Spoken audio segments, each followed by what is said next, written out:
Who's announcing people? We're live back here. So, The councilman's gonna prompt the first speaker. okay. So I just want to make sure they say my wife's name. I don't have all that information. You're gonna have to talk to L. He has the paper that has all the names. So, I knew people were gonna. You guys keep everybody from our staff away from me. Okay? That's the second runner away. We're on Instagram. Can you go on Facebook and see if we're on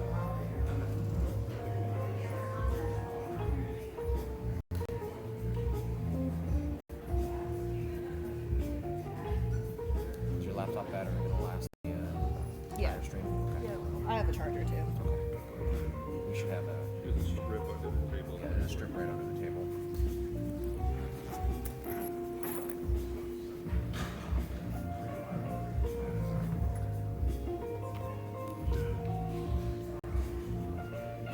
Oh, yeah, it's live. Really? Yeah.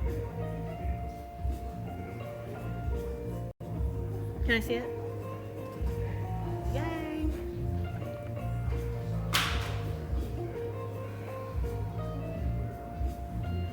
Oh, people are already saying thank you for the live feed. Okay. Oh, so also just so it starts like now and then questions in 20 minutes. Okay.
How do I know if will he just start speaking? Councilman, stop. Check. 5 minutes. We're going to get started in about 5 more minutes. I know some folks still out in the lobby with some snacks, so we'll get started in about 5 more minutes.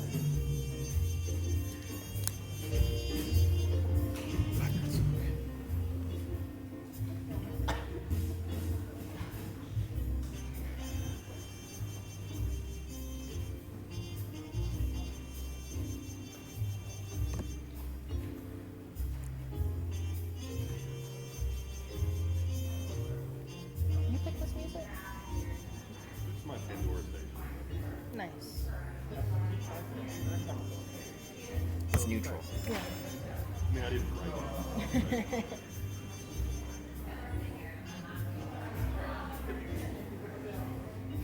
It's perfect for a local government professional event. Yeah. Yeah. Not student rally or anything. Different flavor. And it's not like artistic jazz. It's just music. Yeah. I forget. Like very I formal. always tend to go with instrumental. It's just supposed to be wallpaper. We've had some event people come in here and say, nah, give me something with a beat to it. Give me some hip hop. And by the time 1 minute has elapsed and the third F-bomb has made it, you know. This is the water cooler, like room temperature water cooler water of music. Yeah. Yeah. Surprised people want to sit back up here with us.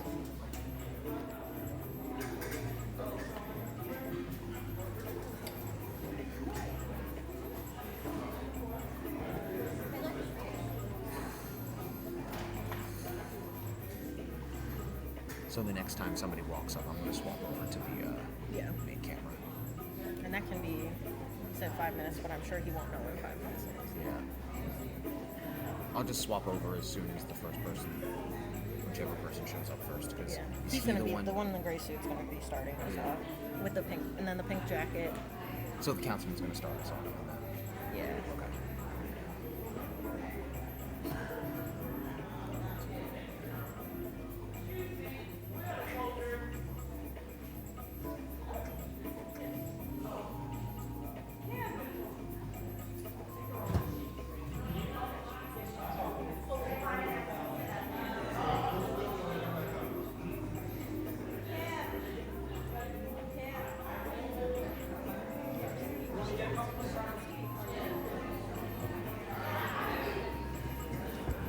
That folder idea was gonna be.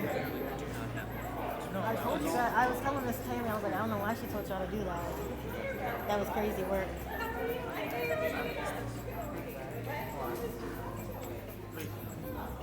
Oh, these are the speaker's bags. Yeah, just have to check the hearing index.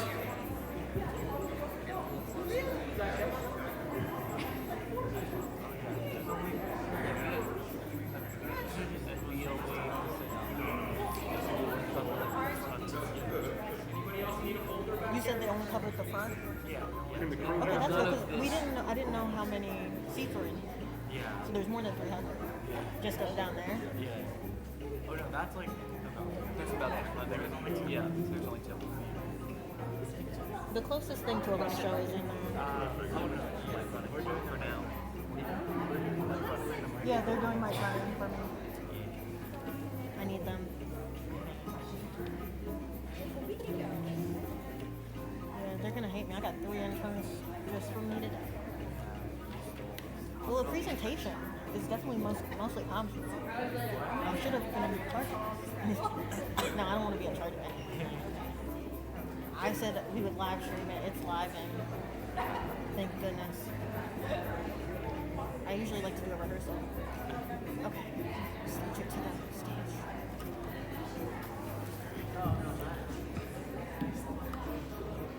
So good afternoon, everyone. Can everyone hear me well?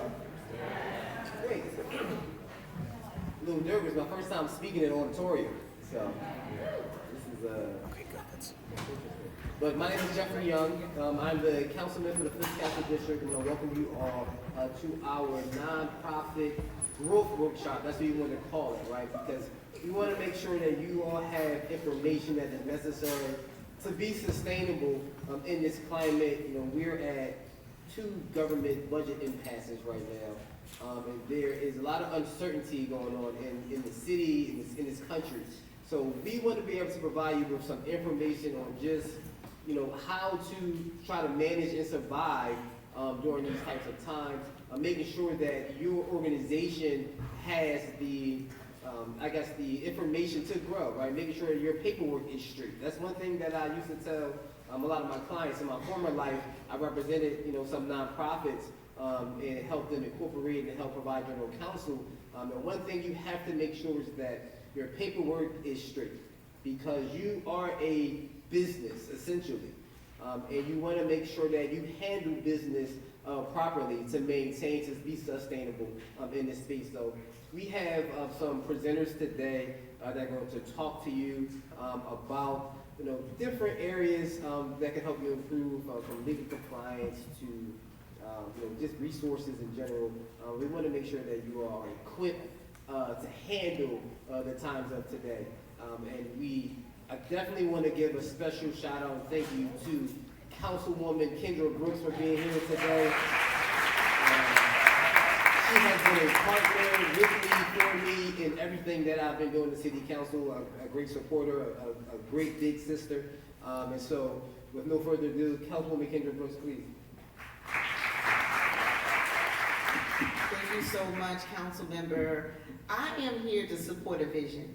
When Councilmember Young asked to do this event, I said, of course.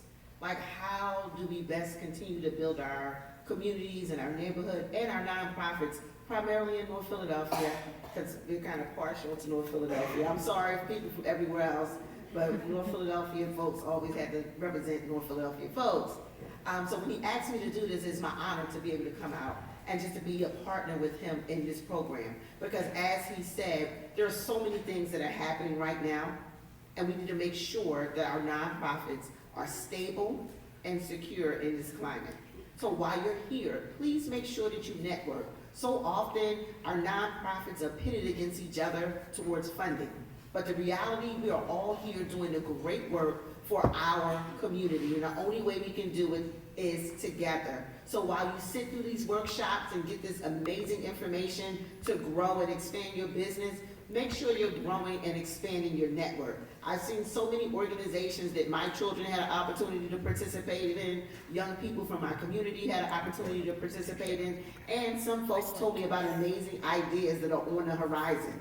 The way we can continue to build and grow our community is by making sure our nonprofits are working together. You hear me? Together.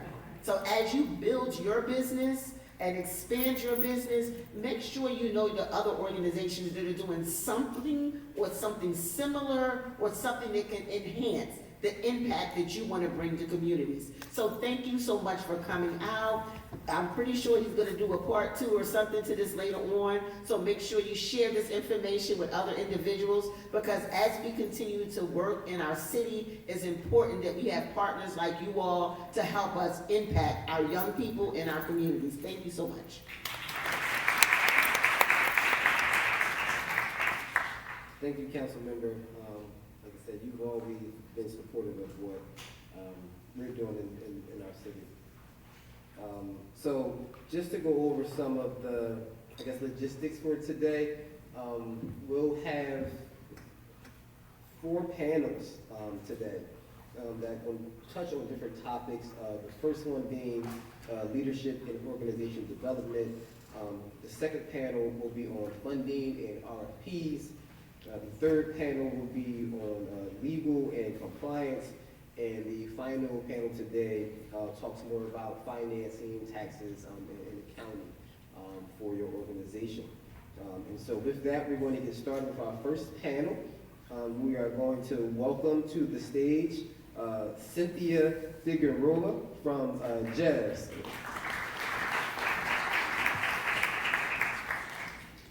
And this topic, we're going to be talking about leading nonprofits in the moment, in collaboration with connection and community. I think we have her bio will be placed up there, so you can read her bio, but please,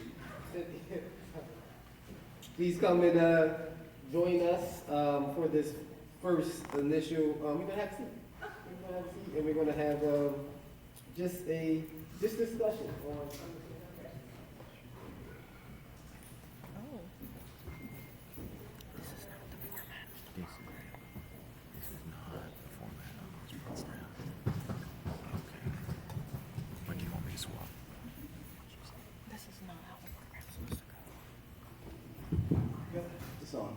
Hello. So, thank you for being here, Cynthia. So, can you just talk to us first? Give us some your background a little bit, so these folks know why you're well qualified to be up here talking to them. Thank you so much. Thank you both for focusing on such an important part of our community, which is our nonprofits. My name is Cynthia Figueroa. I am very lucky to be the president and CEO of JEVS Human Services. I have over 25-year history of working in the community. I've had the great pleasure of running Women Against Abuse, Congreso de Latinos Unidos, and I got to know these wonderful people because I served for 2 mayors. I worked for Mayor Nutter in prevention services, and then I was a deputy mayor under the Kenney administration for the Office of Children and Families. So my focus has always been really critical in terms of supporting vulnerable communities, but also looking at how macro systems can support. I was born in Puerto Rico. English was not my first language. It is now my comfort language. I grew up in an area where the opportunities were challenging, and so like a lot of families, we immigrated to the mainland. And I only share that personal side of my story because part of what drives my commitment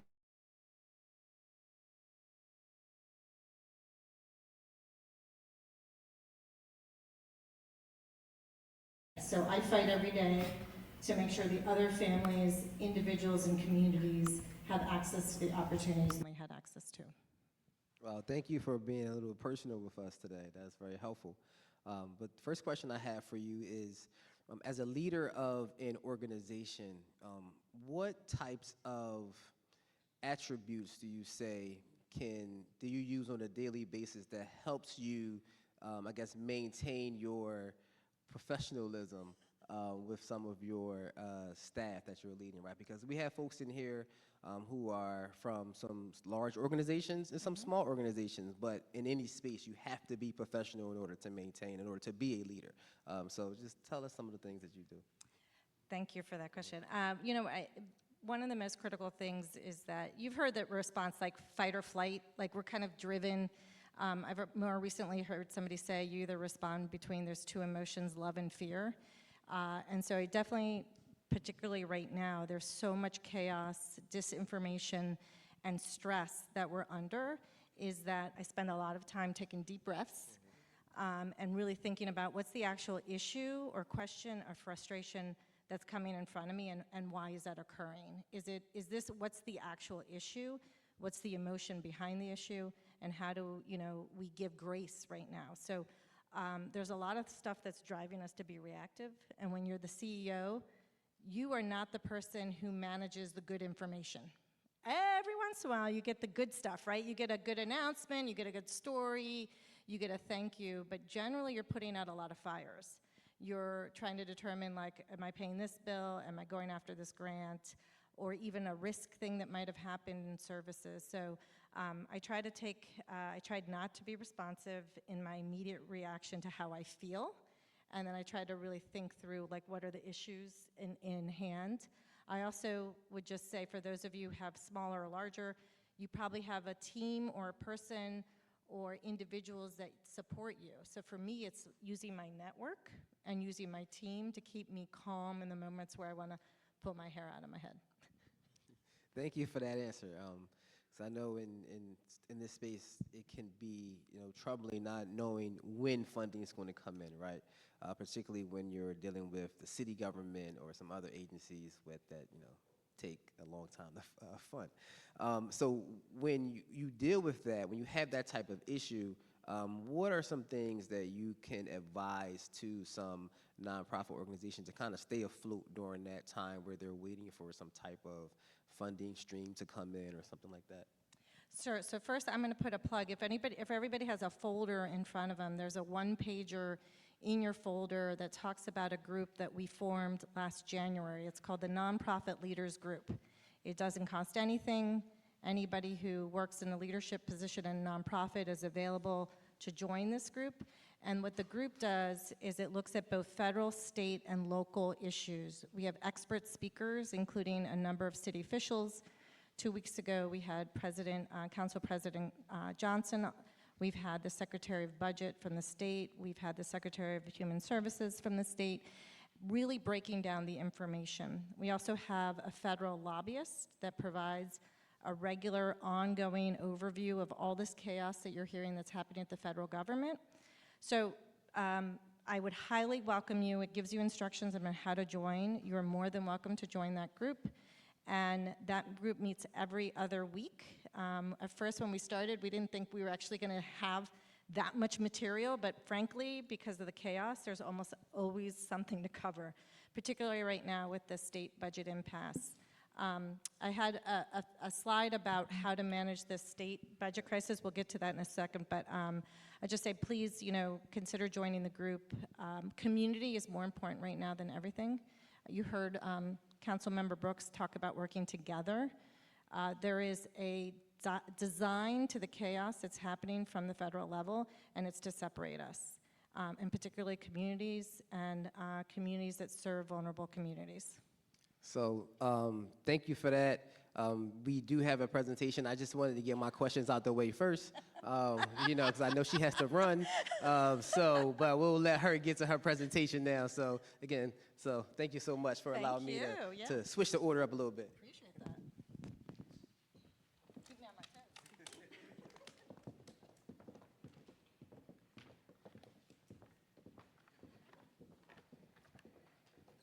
I love that live panel question, so thank you. We're going to actually, well, that just tells you a little bit about who I am, and you already heard a little bit about my personal story, so I'm going to go to the next slide, because what I'm going to talk a lot about today, actually you can go to the next one. Oh, nope, yeah, there. So I mentioned the Nonprofit Leaders Group, and what you're going to hear about my presentation today is a culmination of feedback that has come. So the group is now over 220 people, 150 organizations, so you'll be in great company. We did a convening that highlighted a survey that we did that talks about what's happening to the sector right now, and so I'm going to get into that a little bit in the presentation. But next, I'm going to arm you with some data. So the next slide. So this is really important. So you may have seen this or not. Pew Charitable Trust did a survey on the sector and really extracted financial information. This data is really important because I think oftentimes people think of the nonprofit sector as this nice, like, mom and pop charity. Isn't it nice that we do this? We are part of the economic engine of Philadelphia. We make up 30% of the workforce. Now, of course, that includes some very large, like Penn, is included in that number, but it's a $48 billion part of the economy. So just know that you're in a room, that you're part of a sector. It's 1/3 of our workforce in Philadelphia. That's pretty significant. Not everything is balanced in that. Like I said, a lot of this comes from the fact that we have eds and meds. You may have heard that before, so some of the really, really huge, enormous institutions. And 10% of the revenue that comes into this sector comes from the federal government. So that translates to $4.8 billion in our local economy is coming from the federal. If I go to the next slide, just talk a little bit about the current conditions. So nothing is going to be of a huge surprise to you all when you see this information. We're in a current condition of information emergency. On any given day, you hear some ridiculous thing that's been announced, and you're not quite sure what is actual factual information and what is just a distraction. We know right now it's also a huge leadership stretch for all of us. We're having to manage staff, manage crisis, manage our own homes in terms of what's happening around particular communities under attack. We know there's a purposeful highlight of muting the voices of those who are fighting for equality. We know the sector is in limbo, and we know missions are under pressure.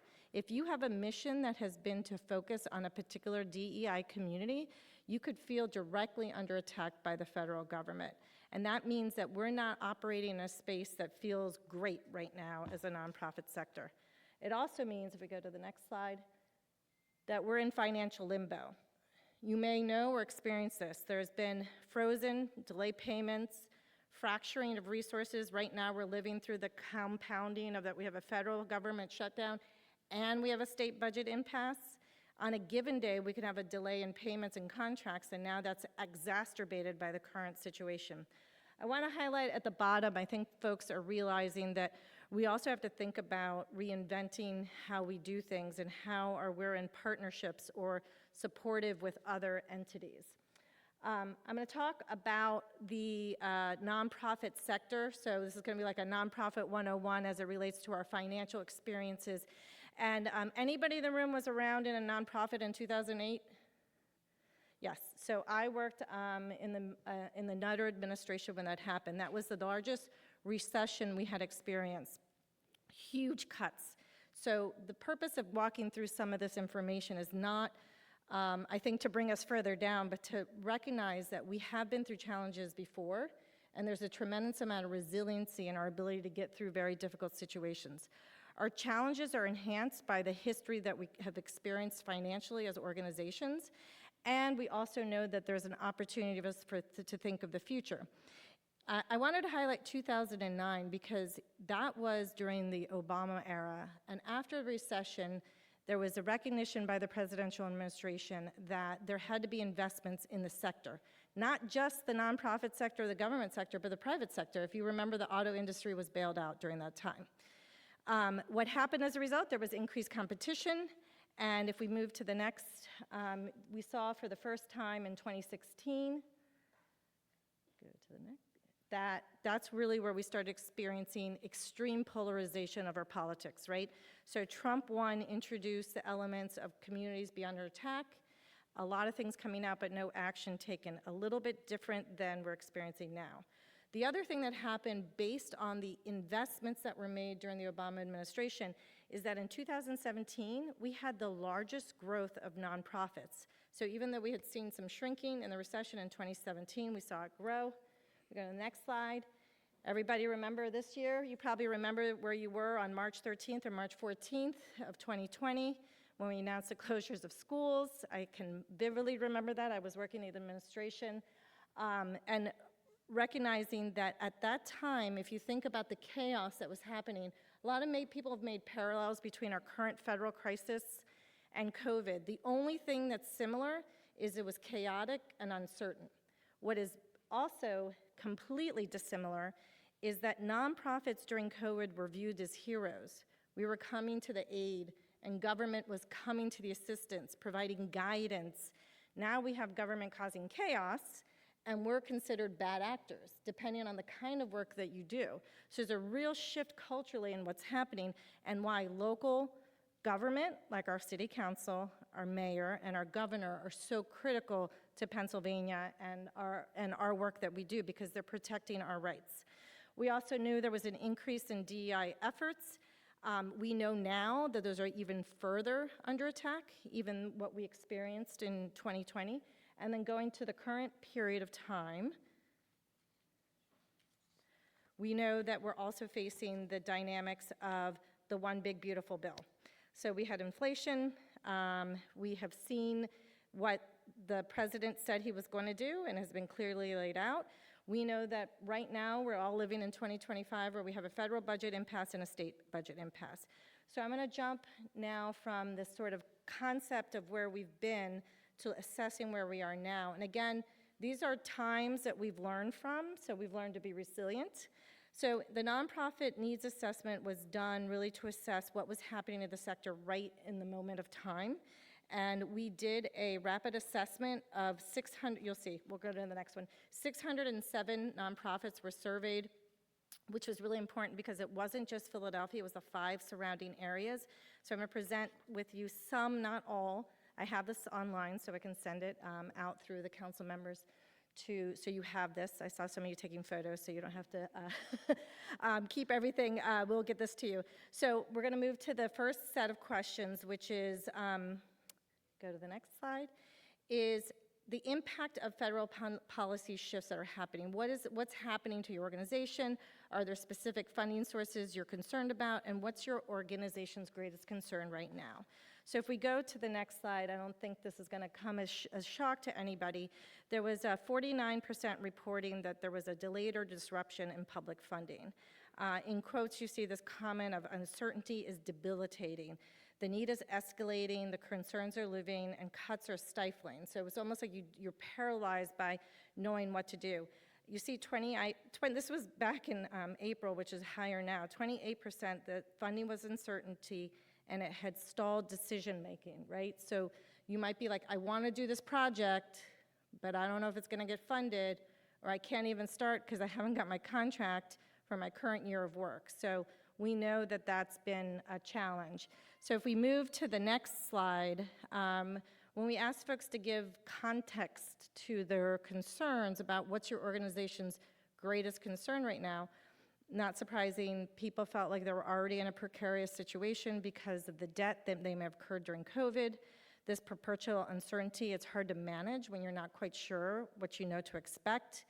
This has come up a lot, and I just want to share that we've done this presentation to philanthropy to provide guidance to them about how they should be thinking about funding to this sector during this time. If you all recall, during COVID, there was ARPA funds, there were funds designated for nonprofits to support operations. The arts and culture were really hurting during COVID. Philanthropy came and really was an aid to them during this time. Now folks are like, who is coming to the aid to all of us, and how is the philanthropy deciding how to prioritize their gifts? And then you see this business overhaul again. We need to maybe rethink our entire business model. So moving on to priority needs in the survey, I'm going to highlight, because I'm really proud of this I mentioned earlier, asking you to join the Nonprofit Leaders Group. We currently do this. So the information and resources, what would be most helpful to you right now? It was getting state and local updates, getting financial resources, and then, of course, federal policy updates. So while we're not putting money out on the street, we are providing on a regular basis state, local, and federal information. That doesn't mean we have the answers to everything, but at least we're equipping nonprofits with the information regarding what's happening. So in talking about funding needs specifically, the language and the advice that we've given to philanthropy and funders is that people need bridge support. We need flexible grants, we need general operating money, and we need sustained investments. So if you're making a grant to an organization, don't do a one-year grant. Can you make that a 2 to 3 year grant? You're gonna hear me talk about this at the end around the state budget impasse. If you're getting money from philanthropy, can you ask them to give you advance more of that grant to cover your cash flow right now because of the state impasse? So this is, the next slide talks about legal support and compliance. So what resources or topics would be most helpful to you? So this, again, 607 nonprofits answered that. Navigating DEI, so, not surprising, given the attacks, these certifications, can I even run my business the way I did? Does my website need to look different? People are feeling like they need guidance about how they navigate particular parts of their work. The other is, how do I make sure that I'm compliant with my grants? It still continues to be an important. And then this was kind of surprising. I think it's kind of changing the landscape and recognizing as there's more constriction, as folks are looking for legal support around strategic collaborations, mergers, and fiscal sponsorships. So move to the next slide. And then I'm talking about capacity building, what one of these resources would be most helpful. And again, I just want to say that we've been trying to, I want to make a plug. We'll have it on the website, but we have a virtual convening coming up that's going to go over this information, and we've encouraged people to join that convening with their board members, because often boards might not understand the stress and the decisions you're making day to day in regards to the programs and services that you're running. So in regards to capacity building, you'll see that scenario planning in terms of financially, how are you navigating all this? Fundraising and grant writing is definitely continues to be a top capacity building thing. And strategies for collaboration also came up again. You'll see number 4, if you can read that, it's board leadership and governance training. So again, we know that this is a lot for boards to be managing right now. I'm going to transition to our next slide. So, as if things weren't bad enough, we all have to take a deep breath. We are dealing with a state budget impasse that is the second longest impasse we've experienced in the state's history. For those of you who don't know, a number of years ago, I can't remember which administration, they voted that state legislators would continue to get paid during impasses. So what does that mean? That means it is not the top urgent thing for them because they have money in their pockets when a number of us don't have money in our pockets. So I just brought this issue up. It's not very popular to tell people that they shouldn't get paid, but that's one thing that's actually maintained at the federal. So federal shutdown, you have to show, if you're a TSA worker, if you're an air traffic controller, you have to show up to work, but you're not getting paid. You're basically being furloughed, and hopefully you're gonna get that money back. So I wanted to share just a few tips to consider around navigating right now the state budget impacts. Obviously, you know who your funding sources are. Are they federal? Is it state? Is it local? Who heads up that? If it's a city department, do you know that commissioner? By the way, phila.gov, phila.gov. You can type in any department and it will tell you who the leadership is. It is not that difficult. It can kind of be for some departments to find the emails, but make sure you're communicating with the heads of your department if you're experiencing a financial strain. The city also has what's called a chief administrative office. That office is responsible for the procurement of all the contracts across the entire city. The team there is in great partnership with nonprofits. If you are experiencing difficulty, you should contact the Chief Administrative Office because they're looking to see organizations who are struggling right now due to lack of payment in terms of how do they prioritize who they pay? How do they prioritize their contracting? Which gets me to, do not wait. If you're waiting for a city contract to be conformed to submit your invoices, I would say do not wait. Make sure your invoices are prepared, because then you'll be ready to get paid. If you can, again, be in communication with the leaders of those departments or the finance in that department, you're trying to move a process forward. You don't want to wait till the contract is done and then submit those invoices. In some cases, if it's a renewal, hopefully they would begin to process those payments. They can't pay you without an invoice. But obviously, some people are feeling, well, I can't submit an invoice because I don't have a contract. I would encourage you to be a nudge. Right now is the time to be a pain. It's really the ability to get services out in the community. Contact funders. I mentioned earlier, if you have any private philanthropy, if there's donors, ask them if they'd give that gift now up front, and would they give it to you in total so that it would help your cash position. If you're not, or you don't have a line of credit, encourage you to look at a line of credit, encourage you to look at the rates related to that. It's very hard. I would highly, highly caution you on any predatory lending. There's a lot of bridge loan marketing stuff. Somebody sent me an email that Intuit was doing a really predatory rate lending to nonprofits. So again, if you're not sure, ask. It takes longer to get a line of credit than people think, so it's a process that it's important to have in place for you to consider, but track how you're using it so that you know how far out it goes. And lastly, just there's other resources, the Nonprofit Finance Fund, the Reinvestment Fund. They're trustworthy institutions that provide bridge loans and lines of credit, so I would encourage you to direct them. Some organizations have had to decide to temporarily furlough staff, so that's another consideration to talk about. And it's a very difficult thing to navigate during this time. So, and happy to take any questions after the next few slides. I'm going to move on to why does this matter. I'm just going to go to the very last, is that the protective factors that help organizations thrive or navigate very difficult times, which we're all in, is legal guidance, government affairs or lobbyists, financial reserves, very hard to come by, internal capacity, meaning supports in terms of a lot falls on the executives, an experienced board, funder relationships, having walked through change management. For those of you who raised your hand who've been here through 2008, you've been dealing with change management. And also make sure that you're aligned with support networks. So again, another plug for the Nonprofit Leaders Group. You can get some of those resources without having to hire your own in these areas. And also we can guide you to other resources that we've done for some other organizations who are really navigating some legal and financial uncertainty during this time. So lastly, just again, for those on the last slide. Oh, before questions, I just wanted to make sure folks knew a little bit more about that. It's in your page too, but these are the members of the steering committee of the Nonprofit Leaders Group that helped me plan for the work that we have ahead of us, because it's not going away anytime soon. So I'm happy to take any questions from the audience. Yes, ma'am. Oh, okay. I'll repeat her question until you get a mic. Okay, go ahead. I can hear you.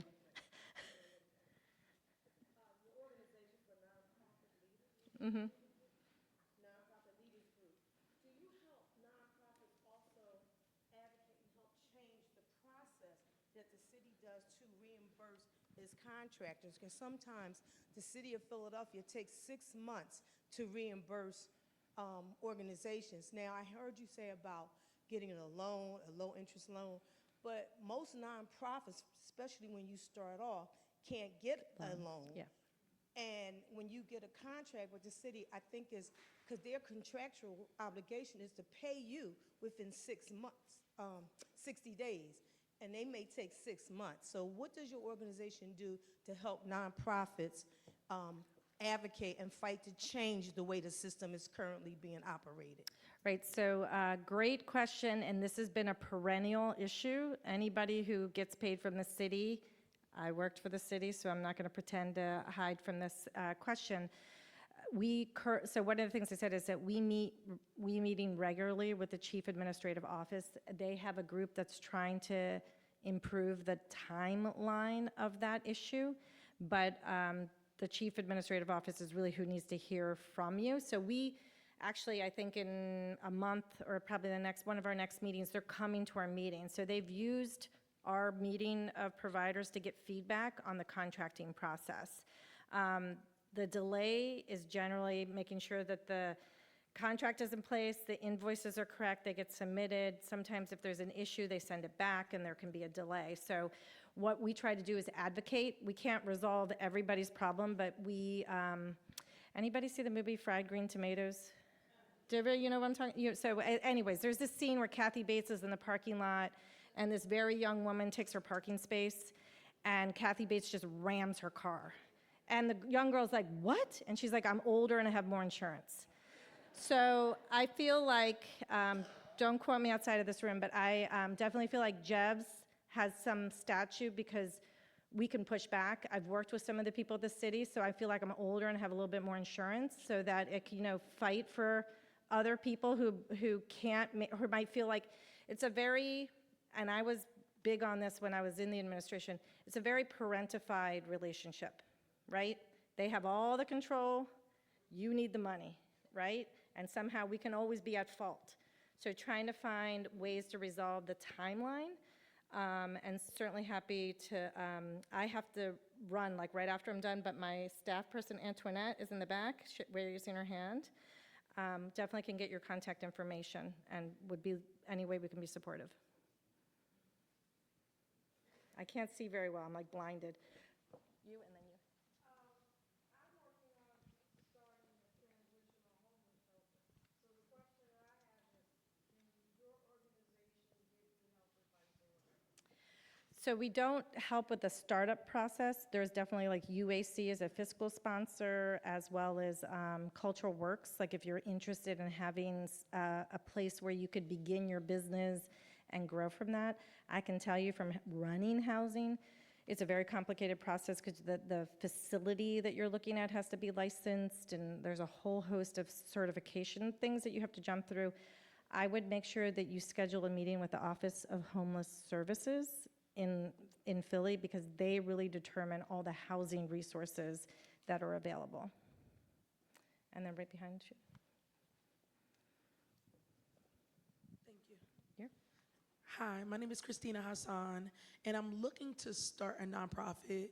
I'm here to learn more, but given the climate, what would your suggestions be for someone who wants to start a nonprofit or is considering like what their business structure should be?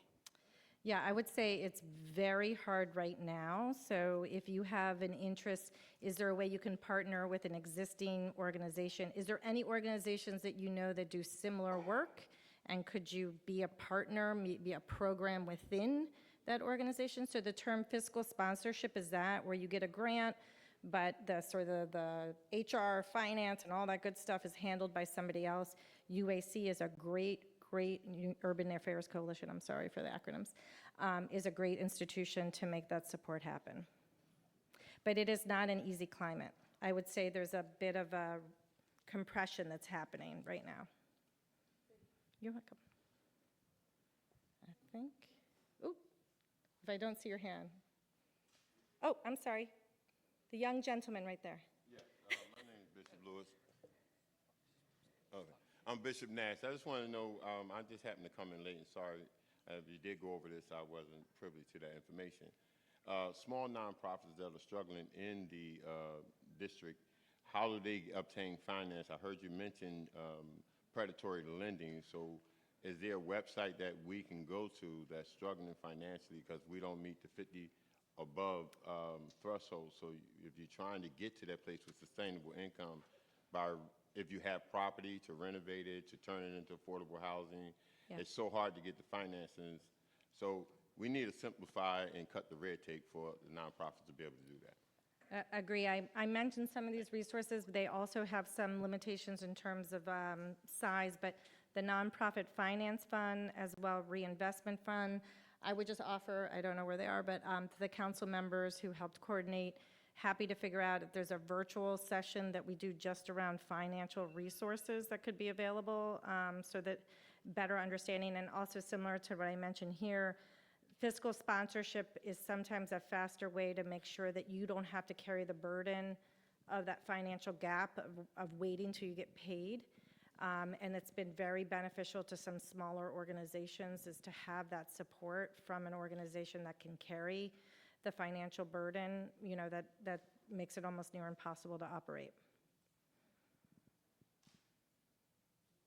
All right, I think. Oh, sorry. I'm sorry. How you doing? My name is Khalil Wiltshire. I have the enviable and unenviable task of putting the church back together. Oh, wow. So the church was during COVID. Somebody went in and stole the pipes, and it flooded it out. It was there since '84. The building was even older than that. So I'm left with a large amount of assets because we still own the land, 2 large lots in North Philadelphia. But I had to go dig through. As you can imagine, since 1984, paperwork was gone, everything's gone, but we still have like our significant, like our numbers, our non-taxpayer number and all those things.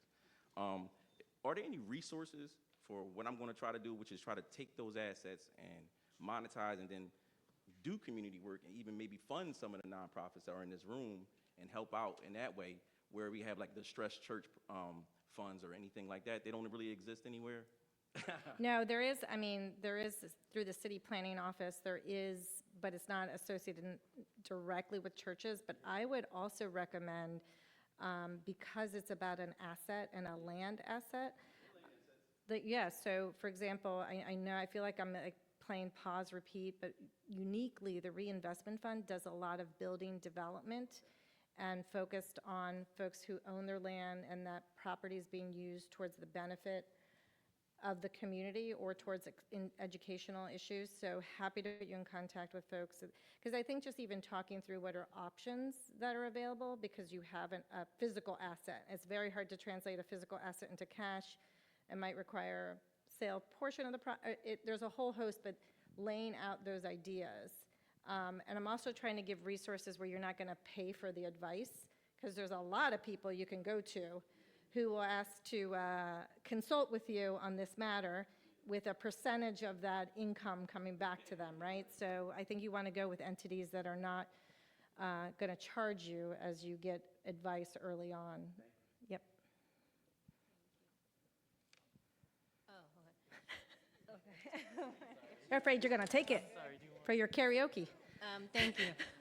I just had a quick response to what the gentleman just mentioned. I'm actually a financial advisor, but there's a wealth group who takes private interests, and a lot of times people in the private industry as well as the city are interested in investing in social impact initiatives. So when you mentioned your land and wanting to sell it, without any fee for council, I'd love to connect with you and connect you to that resource. Yeah. Corey Hooks, financial advisor, connecting you with private resources. You need to talk to her. yeah, there you go, there you go. Great, all right, well, oh, yes, ma'am. Hi, my name is Jackie Jones, and my question is, I don't need a mic. Oh, okay. My question is, I have kids that I do art classes with, jury reading, and got a little history and things. I have a CDC attached to my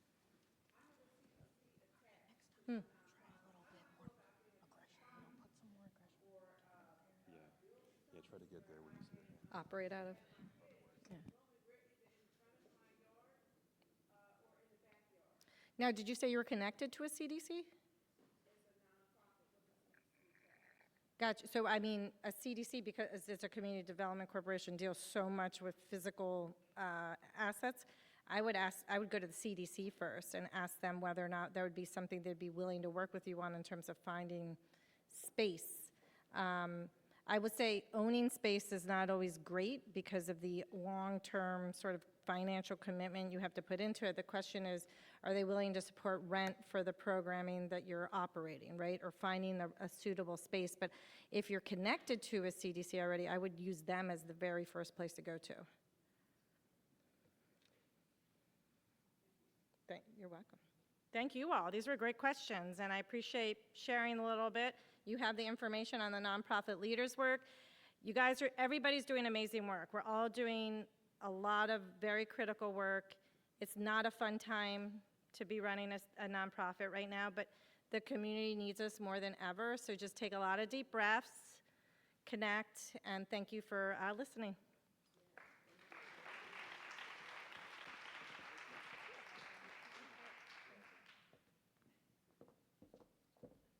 Come on, one more round of applause for Cynthia, please, please. Thank you.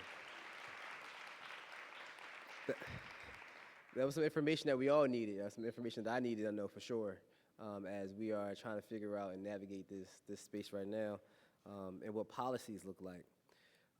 Next, we're going to keep the panel. We're going to keep this discussion going.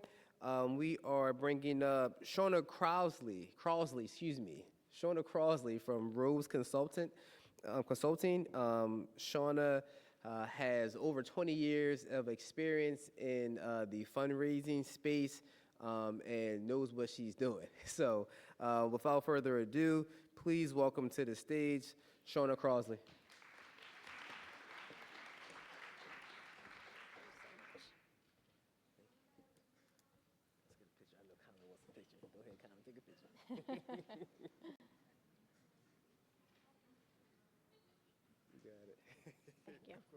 Thank you, Councilmember Young and Brooks, for inviting us here today. I'm excited to be here. My name is Shauna Crossley. I started Rose Consulting about 4 years ago. We support nonprofits working on fundraising plans, strategy. So you heard just from JEVS about some of the challenges, and we're going to talk about some solutions to those challenges beyond just public funding. We support a lot of organizations with private philanthropy, how to get very creative with fundraising efforts, so we're thrilled to be here. My background, I've worked in nonprofits, as the councilman said, for over 20 years, worked at organizations like the Michael J. Fox Foundation for Parkinson's Research and Make-A-Wish, so worked across all different revenue streams, from corporate giving to individual giving, event fundraising. So happy to be here.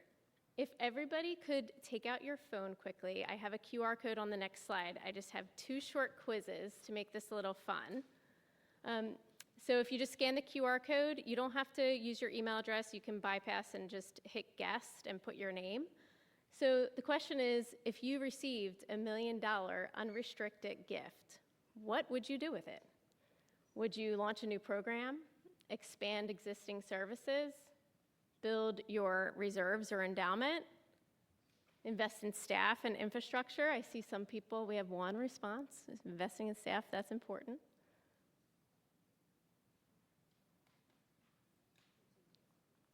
Oh, there we go, here's some more. It might take a couple seconds. So it seems like staff, some program. We have a bit of a range. If anybody just wants to shout it out, that's fine too.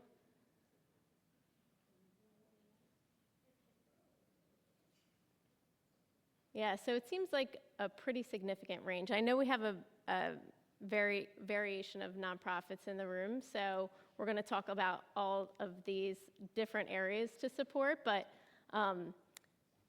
it looks like, though, staffing is typically the one that I hear from my clients is the biggest challenge. So that's great. Thank you all for participating in that. And then the next slide, keep your phones out. This is just more of a fun one. So next year, as we all know, there has been a lot of fundraising around 2026 events around the city. Can we go to the next slide?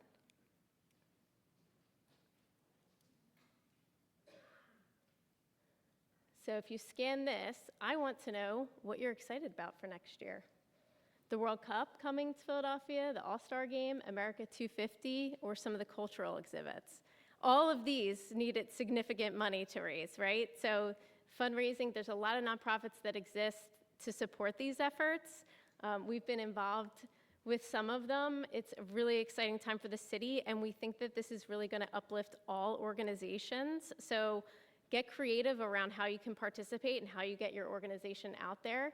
Looks like cultural exhibits is the lead. Not a lot of soccer fans out there? Baseball fans?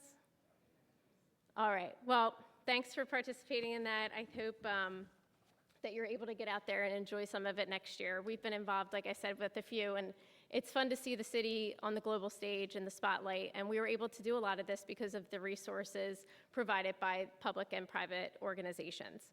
So let's go to the next slide. We're going to talk about a couple of different things, and one of the most important initiatives that we work on with our clients is around setting a fundraising plan, a fundraising strategy. The first thing that we sit down and do is talk about goals, ensuring that you have the right number, the dollars fundraising goal, the number of donors, the number of meeting visits, the number of touch points throughout the year. These are all so important to set some of the strategy. Aligning your fundraising plan with your mission and strategic plan. So if your organization has a strategic plan, or if you're just starting off and you're developing your programs, how are you ensuring that your fundraising initiatives align with that? Diversifying revenue streams, we're going to talk a little bit more about, and I'm going to go a little bit deep into a couple areas, but you want to make sure that you have these clear targets in each revenue stream, and that includes corporation, foundation, public funding, individual giving, event-based fundraising. And then invest in systems and staff capacity. A lot of people in that survey said staff and infrastructure. It's so important that you're investing not just in the right staff and the right positions in your organization, but that you do invest in fundraisers. I think a lot of organizations will beef up on the program side and operations side, but if you're not bringing in money and you're not actively investing in that fundraising arm, you're not going to be able to support those other initiatives. So really making sure that when you're looking at your org chart, you have the development team on that. And then in systems, we always talk to our clients about, do you have the right CRM? Do you have the right tracking devices, the right softwares to be sure that you are capturing the historical giving information of your donors so that when somebody leaves an organization, you can go back and see the path that they created with a donor so that you can see the giving history. So it could just start on a spreadsheet until you get a CRM. And by the way, there is a little secret that many people, for some reason, I don't know how this isn't out there in a bigger way, but Salesforce, that big beast of an organization, they actually do it for free for nonprofits. So if you're a nonprofit, look into them. We've used Salesforce for a lot of our clients, and they are free for nonprofits. So prioritizing donor engagement. It's so important, especially now with developing relationships that are not just transactional. People, I think, are getting overwhelmed with information, and we want to make sure that we're putting into a practice a communication plan that's effective for your donors. So a lot of organizations, unfortunately, just the money comes in, a receipt goes out, and there's not a thoughtfulness around stewardship or donor engagement. You want to communicate your impact clearly, and that goes across the board, whether that's through an email communication, through a newsletter, through social media, and when you're in a big pitch meeting, you want to be sure that your team is aligned, your board. We do a lot of training with board where we have an elevator pitch, so the board is all speaking the same language to ensure that if they come across a stranger or a friend, they can speak clearly about the impact of your organization to bring more people under the tent. Personalize your outreach. Donors want to hear from you. And when I'm talking about donors, I mean every donor. That can be a big company, a big foundation. It can be your donors that are giving to you through a social media campaign, somebody that came to an event. you want to make sure that you're personalizing and really segmenting how you communicate to your donors at every level. It's very, very important to know that audience to be able to retain those donors and bring in new donors. Effective stewardship.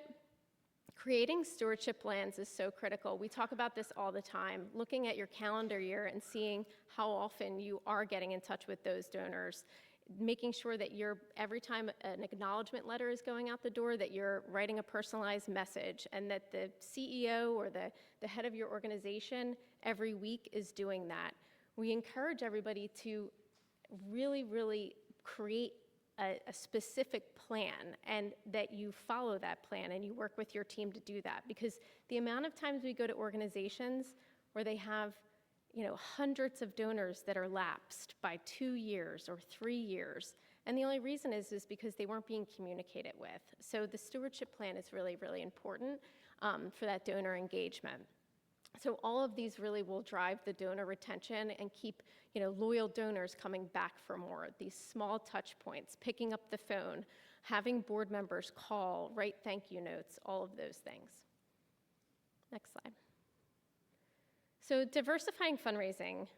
Earlier we were talking about this challenge with public funding, and I think that what we're encouraging people to do now is to really have fun with fundraising. And I know that sounds crazy, but it can be fun. You can get creative. And we have some ideas that we're always willing to share. So diversifying your fundraising, why it's important. I look at so many organizations and you see that pie chart where you have like 75 or 80% is coming from just public funding, or maybe it's coming from foundations, or maybe it's coming from individuals and you need to grow on the foundation side. Think about how important it is for your leadership team too to think about, if I lose a $100,000 donor, where am I making that up? You always have to be thinking about diversifying your revenue sources, and as donors are looking at your model and your annual reports and your impact reports, they want to see that diversification. They know that it allows you to be very visible and a credible organization, that you have that diversification. Expanding the reach through partnerships allows you to become creative and come up with really fun collaborations, which we'll talk about in a little bit. And then it builds that organizational sustainability, that financial health that you absolutely need, especially when you're communicating with donors. They want to see that you have a range of giving, and that they're not the only ones responsible for supporting your organization. Next slide. So I want to go a little bit deep into 2 areas that I think are a really good way for nonprofits to grow their revenue, apart from the big foundations and the big public funding, and even events. Because as much as we all love events, look what happened during the pandemic. We all had to figure out different ways to bring in new resources of funding if we were an events-heavy organization. So individual giving, there's core areas of individual giving. Annual giving, which is your year-end appeals, your mid-year appeals, your annual donors that are giving in that range pretty much every year. Some are recurring, some are monthly. Really important to have that plan as part of your overall fundraising plan. Make sure that you're messaging, providing updates, and getting creative when you're doing it. You can create videos through email messaging for your annual appeals now, which is much stronger sometimes than just a letter in the mail. And I think one of the things that we're seeing trend a lot right now is people are going back to mail because people are getting too many emails. So think about that when you're doing annual giving, going back to the snail mail. I know that it sounds crazy, but people are inundated with their emails, so make yourselves stand out as an organization. Planned giving is really important as well. I think for startup organizations, that's not necessarily the route that you need to go, but if an organization has been around for 10, 20, 30 years, it's time to start to talk to your donors about planned giving. Community fundraising, this is a fun one. There's so much opportunity out there to now raise money online. You can do community events. You can do peer-to-peer fundraising where you have challenges among groups of people that are raising money on your behalf. This picture that's shaded in the background, when I was at the Michael J. Fox Foundation, there were groups of people that were just raising money and giving it to the Fox Foundation, and they created an arm called Team Fox, which is now just a full grassroots fundraising arm where people do challenges across the country. They're raising money, kids are raising money through lemonade stands, and then people are running marathons or races. Look into races across Philadelphia. How do you get people to have bibs and raise money on your behalf? That also promotes your branding and raises awareness. And then major gifts. So I wanted to talk a little bit about major gifts because I think that the major gift fundraising is so important to organizations, especially right now. If you could go to the next slide. So growing major gifts, and major gifts can be defined at organizations very differently. When I started off at the Michael J. Fox Foundation, a major gift was $1,000. At universities, it tends to be $125,000. So it vastly ranges. The importance of a major gift is that it's that cultivation that you're doing with a donor, bringing them into the organization, allowing them to get to know you. And there's a couple really important parts of major gift fundraising. It's looking at your historical giving and the individuals on your list to see, who can I ask to increase this year? We were just told, ask for your gifts now, ask for them sooner. Well, ask for an increase. Do your homework.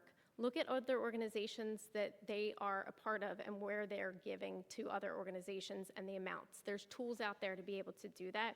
We're happy to provide you with some of those tools. But if you build a list and you look at it every week and you're reviewing that list and saying, who can I move up? Who can I ask for an increase in funding? Your major gift pipeline will grow and your major gifts will grow.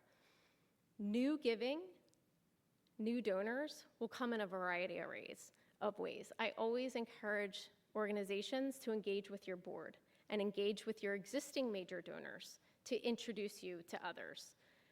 Prepare for your meetings. Do your homework. Make sure you're researching them. Make sure you're going in and asking them questions so you can find out more information. And then launch a cultivation event series. So on the next slide, we'll talk a little bit about these cultivation gatherings. Can you go to the next slide? Thank you. So this is something that we always encourage our clients to do, especially with individual giving. These are small, and I called them events on the first slide, and that was actually a mistake. It's a gathering, and I call them a gathering because an event can sound really intimidating. This isn't a 50 or 75 person event. This is asking a board member to host a small breakfast at their office, asking a board member to host a small dinner in their home for 6 to 10 people to introduce them to your organization. You would be so surprised at how many people want to do this for you once they're a funder of yours, once they're invested, once they're a volunteer. They want to bring more people to the table. They want people to get to know your organization. And this is a really effective way to truly launch a major gift program. I was at a startup for 6 years, and we did not have any funding when we started. We had tools that we were providing and resources, and we were bringing these tools to people's living rooms in small groups of 10, introducing people to the organization, and that's how we built our pipeline of funders. It is a great way to introduce people to your organization. Bring, somebody that knows a lot about your program. Bring somebody that has been through your program. Bring them to your brick and mortar, location to give them a tour. People want to learn about your organization if they are invited in by a friend, by a peer. So these cultivation gatherings, I always suggest to our clients, do 3 a year. They can be small. They don't cost you anything because you're asking the donor or the board member to host for you, and they really are effective. The most important part of it is the follow-up plan. So just make sure you have the right team in place to be able to meet with people after. The next topic I just want to touch on slightly, so we talked about individual giving as a diverse revenue stream to go a little bit deeper on, and then corporate partnerships. Corporate partners, organizations want to partner with nonprofits. They want to partner with organizations that can help uplift their brand, They want the corporate social responsibility and social impact. They want to engage their employees. So the two ways that we look at this is through their corporate social responsibility arm. So going to an organization, looking at what are their key priorities. Do they care about food insecurity? Okay, yes, they do. Let me see how we align and what programs or what operational costs do we need support from them. And then going into that organization with a pitch that you did research on. So ensuring that before you go to a company to say, can we have $10,000, make sure that you align with their priorities, because otherwise they're not even going to read your application. They're not going to take the meeting. And so I always encourage people to really identify that alignment, offer the mutual value. What are they getting out of the partnership too? And it sounds like, well, shouldn't companies just be giving us money? Yes, they should. But you need to make sure that they're getting something out of it too. What are the benefits they're getting? What is the recognition? Are you doing a lunch and learn at their organization? Are you putting a board member or one of their leadership team members on your board? How are they benefiting from this too? Is there an employee engagement angle? Can they come out and pack backpacks one day? Can they participate in an event that you're hosting? And then always nurturing the champions in the organization. So going back to the donor engagement, how are you ensuring that you are soliciting these companies, but then stewarding those people, those internal champions of yours, over the course of time as well? The other part that we look at a lot too is this cause marketing angle. So there's a lot of money in marketing departments at organizations. Most of the event dollars that they support, a lot of, you'll go to an event, a fundraiser event, and you see the list of companies there. Some of that money does come from the marketing side. More and more nonprofits are starting to go to the marketing arms for partnerships and for funding.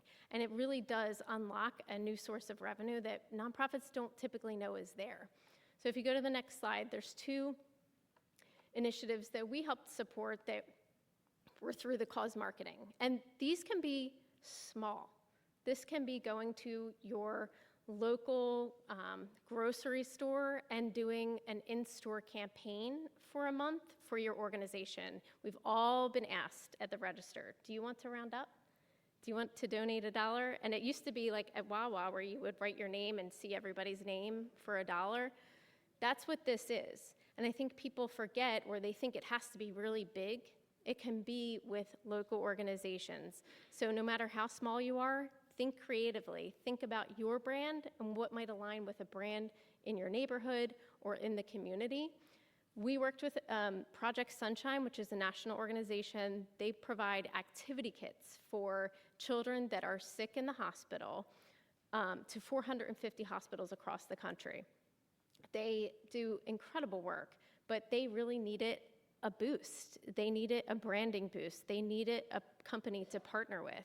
And so Michael's, the craft store, created activity kits for them that then they get branding at 450 hospitals and through thousands of families across the country.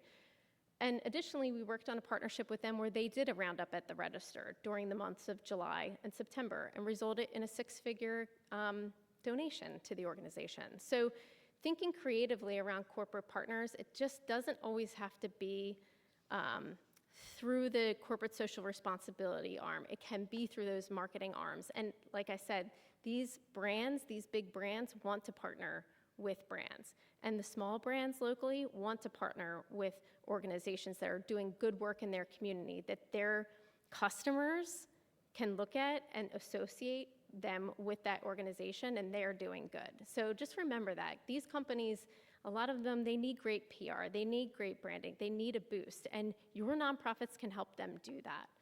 We are always happy to do brainstorming sessions around this. I just did one on Friday with a nonprofit here, and we had so much fun with it because I think the creativity comes when you start to look at your list or you start to look at your surrounding geographic area where you're making impact and see organizations that you can partner with and have a lot of fun with it. And then we worked with the Please Touch Museum on the renaming of their carousel house. So it's now the Independence Blue Cross Carousel House. And we partnered with them for the support of their branding, but also they supported some of their programs too around health and wellness and supporting the neighborhood through some of their education initiatives. So we took both corporate social responsibility and the cause marketing and married it together. So those are just a couple of examples. I know I've given you a lot of information on both of these topics, but if we had all day, we could really spend a lot of time going deeper. But I wanted to give you, there's a couple creative ideas that you can take back and start thinking about. How do I just go beyond, public funding is so critical, but as we were just told, and through all of those results in those surveys, it's a challenge right now. And so until things kind of level out, these are some areas that you can really generate additional revenue, go deeper, and honestly have a lot of fun with it, because it's a lot less stressful than waiting for the funding to come through when things are being held up and out of your control. These are the things that you can control. You can get out there. You can be face-to-face. You can meet with people. The donor engagement, the fundraising planning, all of it is so important as you think about how you diversify your funding. So I'll leave you just with a couple of last points, but just make sure you're donor-centered and mission-driven. Diversify and innovate, get creative, get in a room, do some brainstorming. I promise you it'll be fun. Just make sure you do the follow-up. Measure your results and adjust your strategy as you go along. If something's not working, then try something new. But I worked at a lot of organizations where we were building the plane while flying it. They were startups. We tried so many different things until we figured out what worked, and that's okay. Nurture relationships at every level. Like I said, nurture the relationship of the CEO of that big corporation, and nurture the relationship of the person giving you $25 on social media. Make sure that you have a plan for all of them. Make sure your stewardship plan is relevant to all of your donors, your entire audience. And then celebrate and communicate your impact. I think we forget that we need to celebrate our wins. We need to put the great things out there and really communicate the successes, because this is really hard work. Fundraising is hard. It is sometimes very stressful, but there's so many opportunities out there. There's so many different, unique ways that you can fundraise. And so, my team is always happy to do a brainstorming session with you to talk about these things, but I'm really happy to have been here today and being able to provide you with a couple of ideas and a couple of things to get you thinking through how to navigate the challenging times that we're in right now. So thank you, and I can take some questions. I think that there's people with mics out there. Oh, thank you.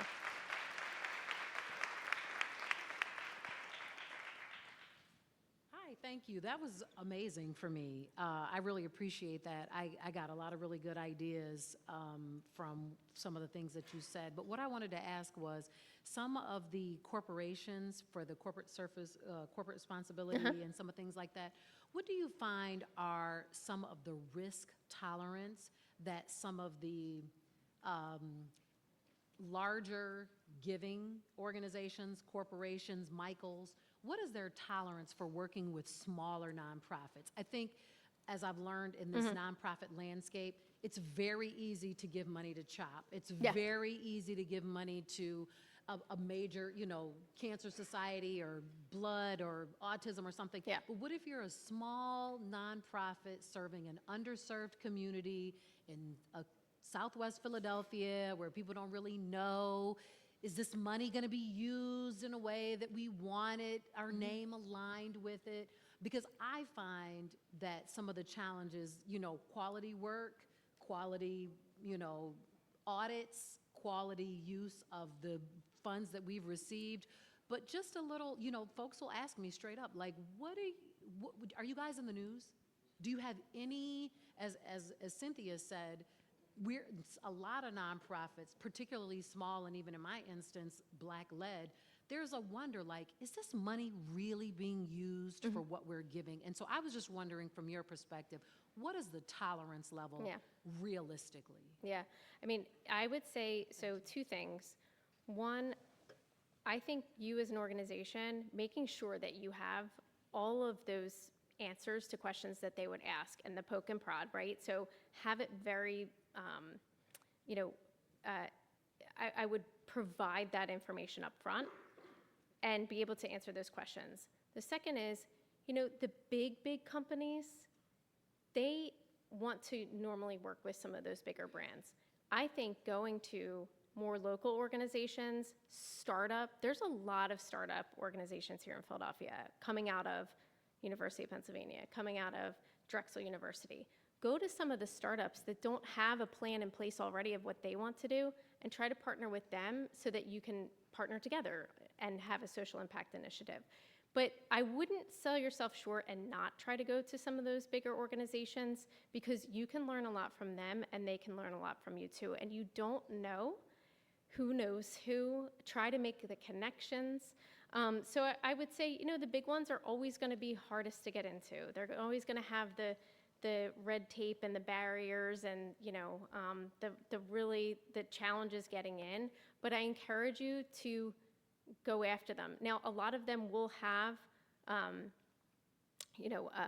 parameters in place that you have to be of a certain budget size and things like that, sure.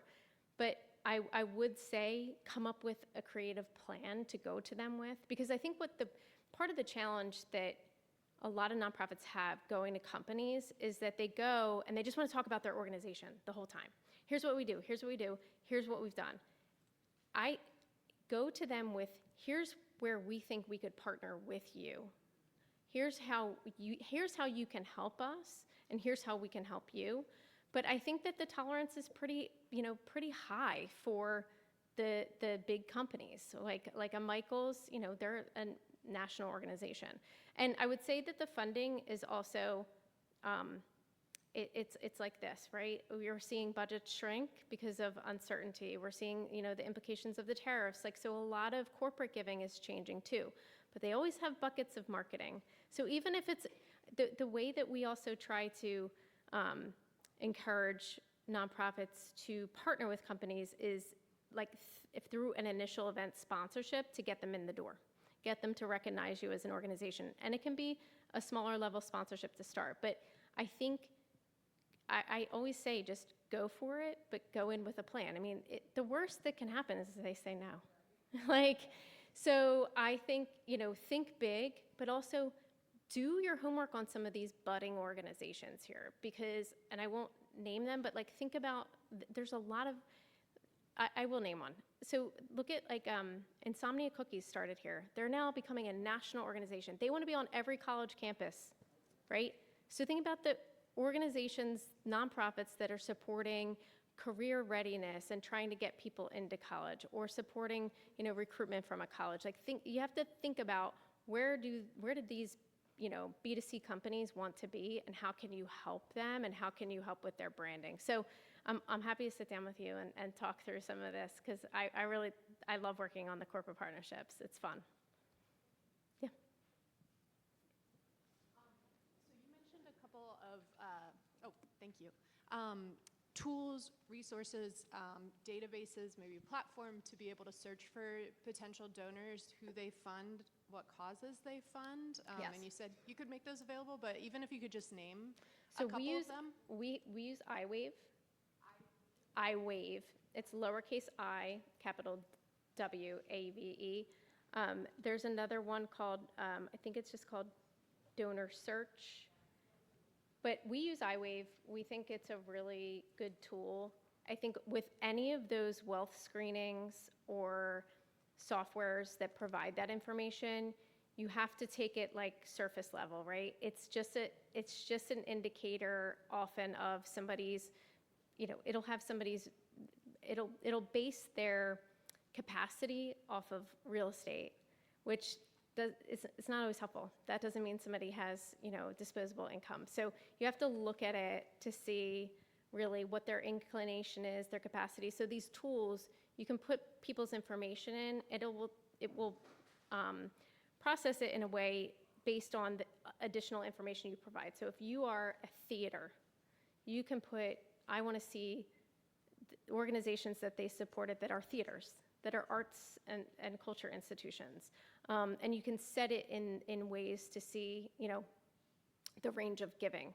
They're very helpful to get you to, if you have a large list, to really clean and source. How do I really focus on this smaller subset of major gift prospects?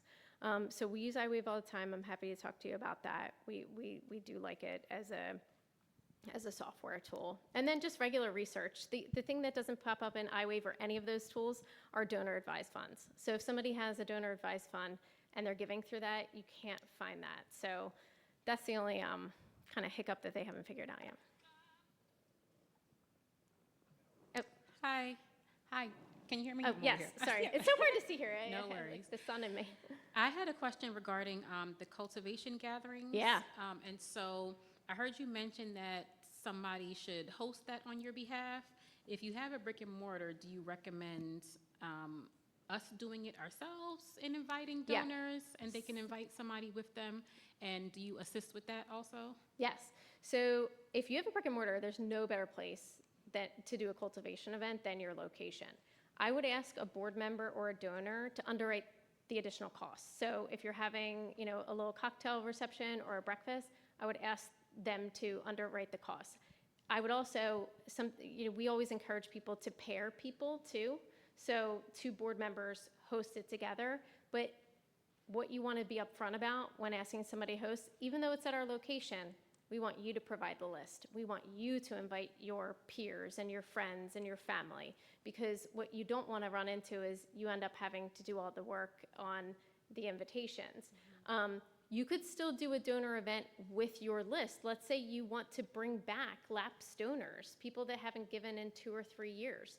You could do a cultivation gathering with that group and ask a board member to host that. Maybe they don't have as great of a network, because all board members are very different in their willingness or their, not willingness. I think everyone's willing to help, but some people just don't feel comfortable inviting their network in. But yes, we actually support cultivation gatherings all the time, and we see them as so successful. I am on a board of an organization here locally, and I hosted a breakfast, and I had 10 friends and family come, and since then, the head of development has had 8 meetings with those people. So that's success, right? You want to bring in your network so that the head of development or the executive director can then meet with them after and build their own relationship. So yes, we do help with that. Thank you. Thank you, everyone.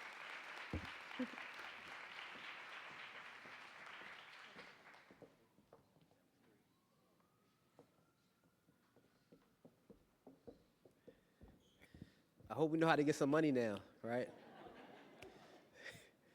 So that was amazing. That was amazing. And we're going to keep rolling right into our next topic, which is talking about legal compliance and access to legal resources. So I am going to bring up to the stage Ms. Samantha Fitzpatrick. She is the president of the Philadelphia Barristers Association and director of resident risk at Watermark Residential, I believe that's what it's called. Watermark Retirement, excuse me. And also Robin Miles of Philly VIP. She's a small business coordinator at Philadelphia VIP. So please, everyone, please give them a round of applause.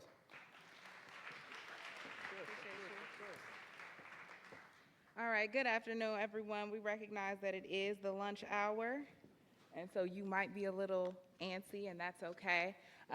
Robin and I are here to give some valuable information. As Jay said, I have a whole lot of titles, but the one that he did not list is that I am a board member at Philly VIP, which is formerly the Philadelphia Volunteers for the Indigent Program. We don't use that term anymore. But what Philly VIP does do is that they provide legal services to individuals and organizations, and that's what we're hoping you guys are looking forward to learning about today as we get our PowerPoint pulled up. Robin, who is here with us today, is our small business coordinator. So she handles anything that deals with small businesses, small nonprofits, helping your organizations get the guidance that you need, whether that's in a one-off, kind of like a quick consultation. We have a couple of questions. We don't know where to go. Can you help us?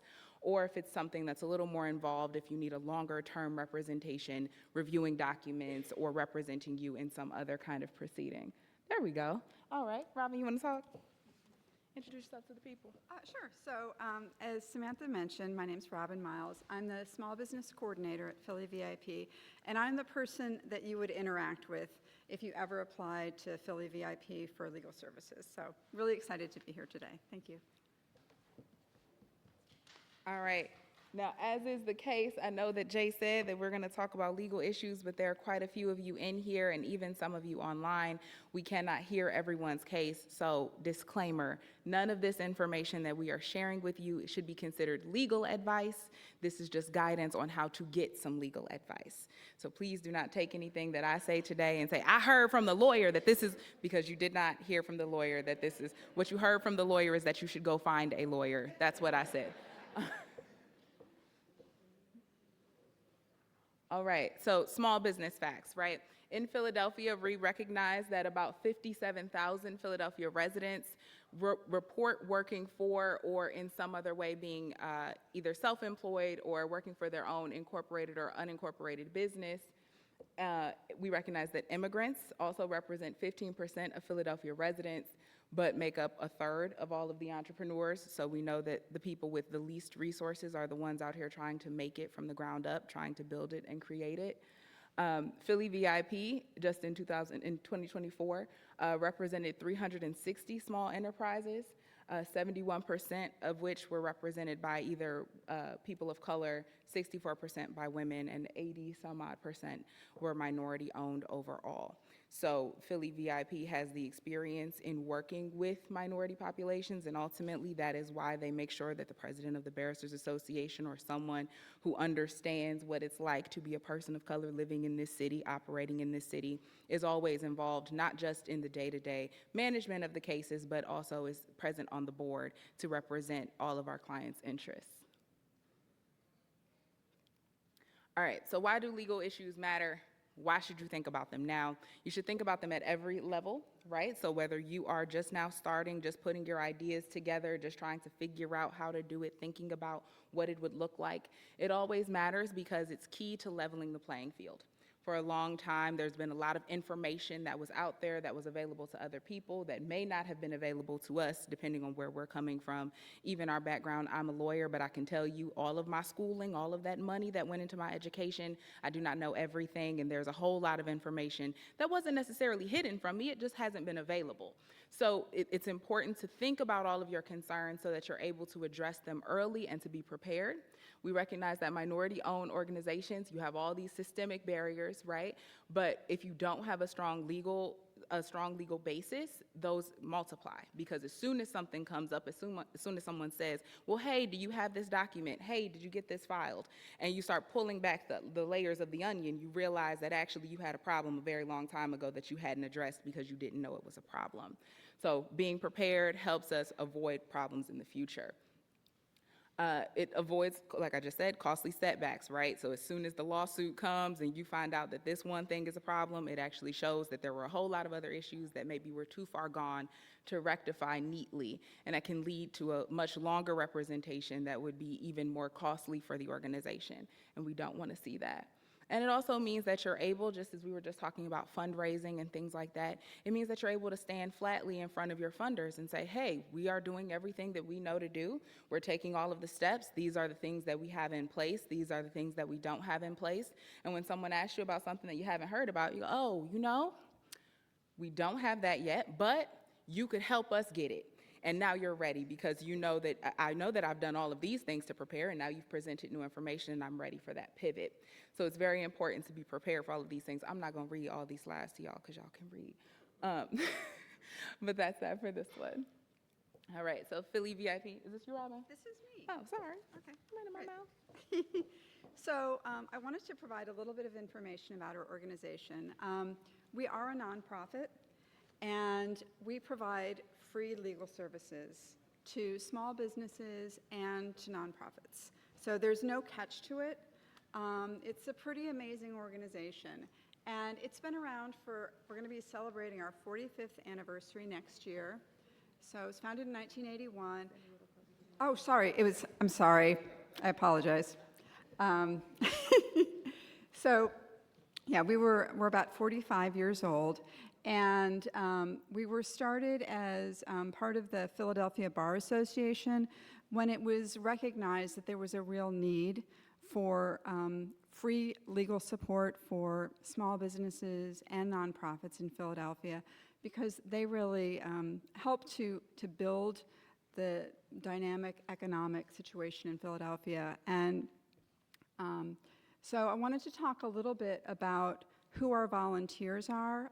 We have a network of about 1,000 different attorneys, and they're all licensed in Pennsylvania. So when somebody comes to me with a legal need, I'm able to access that large network of attorneys. And most of them work in law firms or corporations in Philadelphia. And then, our clients, just to go back real quickly, our clients are individuals, and today we're talking about nonprofits, but we also support small businesses and small nonprofits with transactional legal needs. And what that means is we're really trying to assist clients with sort of concrete legal needs where they are really preparing themselves to avoid some sort of legal conflict in the future. So our services are more preventative in nature, right? So making sure that you have everything really well set up so that you don't run into legal issues down the road. Okay, great. So the Community Economic Development Initiative is the one that the nonprofits fall under. And as I mentioned, I'm going to talk a little bit about how we do support small businesses, because I know many of you may have a small business as well as being part of a nonprofit, or know somebody that has a small business. And for the small businesses, in order to be eligible for our services, we do have an income limit, a maximum that you can make per year, and just wanted to list that out just so you have an understanding. Our maximums are higher than a lot of other programs where services are being offered free of charge, because we want to make sure that individuals can make a living wage and still run their business. So that just gives you an idea of sort of what the maximums are for being eligible for our programs. For nonprofits, it's a little bit different in that we want to just make sure that there aren't excess funds that could be used to pay for legal services.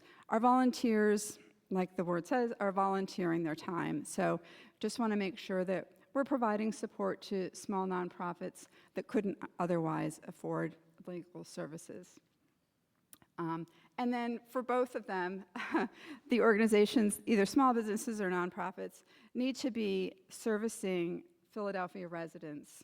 And for the nonprofits, the services must be, free services for low-income or under-resourced communities in Philadelphia. Okay, you can go ahead. All right, so here are some examples of legal services that we provide. It's not an exhaustive list, but I just wanted to give you an understanding of how we might be able to help your nonprofit. So the first item is corporate governance matters. So this could be for nonprofit, helping you to write your bylaws or taking a look at the ones that you've written to revise them. Drafting and reviewing contracts is a big part of what we do. These could be service agreements, or as was mentioned in an earlier presentation, if you have a fiscal sponsor, that could be a fiscal sponsorship agreement that we could help to review or to write for you. And then employment, so if you're looking to hire maybe an independent contractor or a full-time employee or even a volunteer, we could help you with those employment agreements, documents, as well as if you're maybe a little bit larger and you want to have an employee handbook, we could help to write that document for you. State and local tax issues for nonprofits. This could be helping you to file for your tax exempt status, or if you have issues where that gets revoked, we could assist in getting that set up again. Trademark and copyright. So we have attorneys that are specialized in trademarks and copyrights, intellectual property.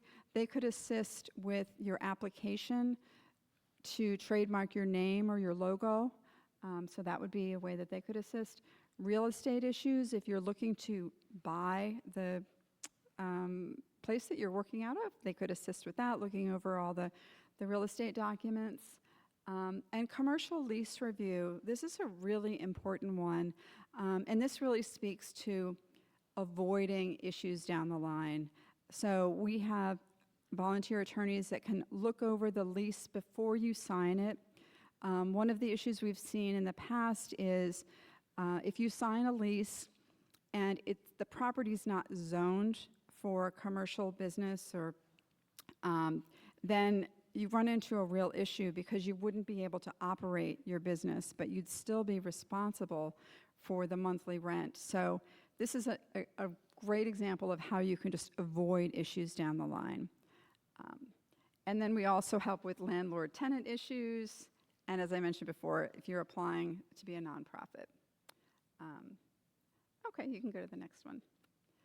So we have a couple ways that you can receive this legal support. The first is full representation. So that's where from beginning to end we're assisting you. So in the example of trademarks, so you want to trademark your name, I would connect you with an attorney that would be able to support you with that. That attorney would assist in the application for the trademark, and then they would be communicating with you on and off. For trademarks, it can take up to a year, so you would be working with that attorney for that entire time, because oftentimes they require additional communication, and so the attorney could assist you with that. And then once your trademark has been approved, then that work would be done. So just the process of how it would work when you're applying. We do have an application on our website, so you would just fill that out. I would receive that, I'd take a look at it, and determine if you meet the eligibility criteria. We talked about the income, or making sure you didn't have excess funds to that would allow you to pay for the legal services. And then the other thing would be to make sure that you're servicing Philadelphia residents and that your legal need is one that would fall under what we do. We do not help with litigation. So, but if there's any question, I'm always happy to review whatever your legal need might be to see if it might fall under what we could help with. And then once we've determined that you're a good fit, I would start looking for an attorney to assist you, start matching you up with an attorney from that large list that I mentioned that we have access to. And then once I found a good match, I would connect you, and generally you would meet virtually. And if you chose to meet in person, that's always something that's a possibility, and we do offer our offices as a meeting place, but we find most people do meet virtually. And then the attorney would work with you until the case completion, as I mentioned in the trademark case. What's a little different in the Ask an Attorney, this is a 1-hour consultation. So sometimes we can consult on things that we might not be able to with that full representation, just because you're getting advice, right? So would follow the same application and the same eligibility criteria, but at the end you would be connected with an attorney to meet with for an hour. And after you've had this meeting, you've gotten advice, and let's say you're meeting because you're trying to figure out if you should apply for nonprofit status. And the end of that meeting, you determine, hey, I think I will, and now that I understand all of the things that are necessary to do that, I'm going to reach back out to Philly VIP once I'm ready. And once you do that, I can then connect you with the full representation service, right? So you're not limited to just accessing our services one time. We can help you over and over. So the 1 hour or Ask an Attorney can be a really great way to just kind of talk through what your legal need is to see if you might need additional support. Okay. And then just providing a little more information about what some topics might be for the Ask Attorney. So you can see what types of contracts might my business or nonprofit, what should we utilize? You want to make sure that you're following the proper business practices for your organization. And then, you know, if you're in the very beginning stages, just what type of entity should I be? And I mentioned before about trademarks.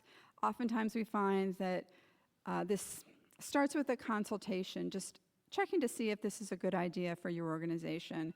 And when you meet with a trademark attorney, they'll be able to provide more in-depth information as to what's involved in that application.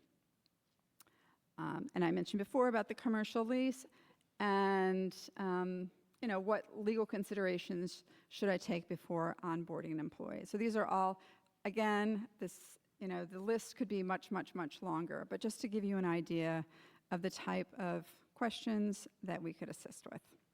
And I think the next slide is Sam. She's going to give a little information about a case study or two. All right, so to give a little color to the services that VIP offers, just going to give you guys 2 examples of different organizations that we've worked with before. These are not confidential. We're not leaking client information. They did give us their permission for this. But Mi Salud is an organization providing health services or wellness services. And the way that Mi Salud started was that a young woman, Keela, was offering services through her church. She was just advising members of the congregation, organizing meetings, and the church said, would you consider doing this on a more consistent basis? So this is bare bones, grassroots. She was just doing a thing, and it became something bigger. And as she was looking into it, she said, okay, well, I think if I'm going to do this, I think I need to be a nonprofit, but I'm not sure how to do that. She reached out to Philly VIP using the Ask an Attorney consultation option. She sat down with an attorney. She got that hour worth of information, and that hour worth of information was enough for her to feel confident in going ahead and starting her document preparation, preparing for her filing for her tax-exempt status, and taking all of those initial steps on her own. But it feels a lot better when you have to do that work, when you've heard someone else tell you that you're on the right path, right? So sometimes we just need that affirmation that you're on the right path, you're thinking about it the right way, these are the things to do. And so she was able to go ahead and organize based on that alone, and is now doing well and continuing to provide services in the Philadelphia area, I believe in the Feltonville neighborhood.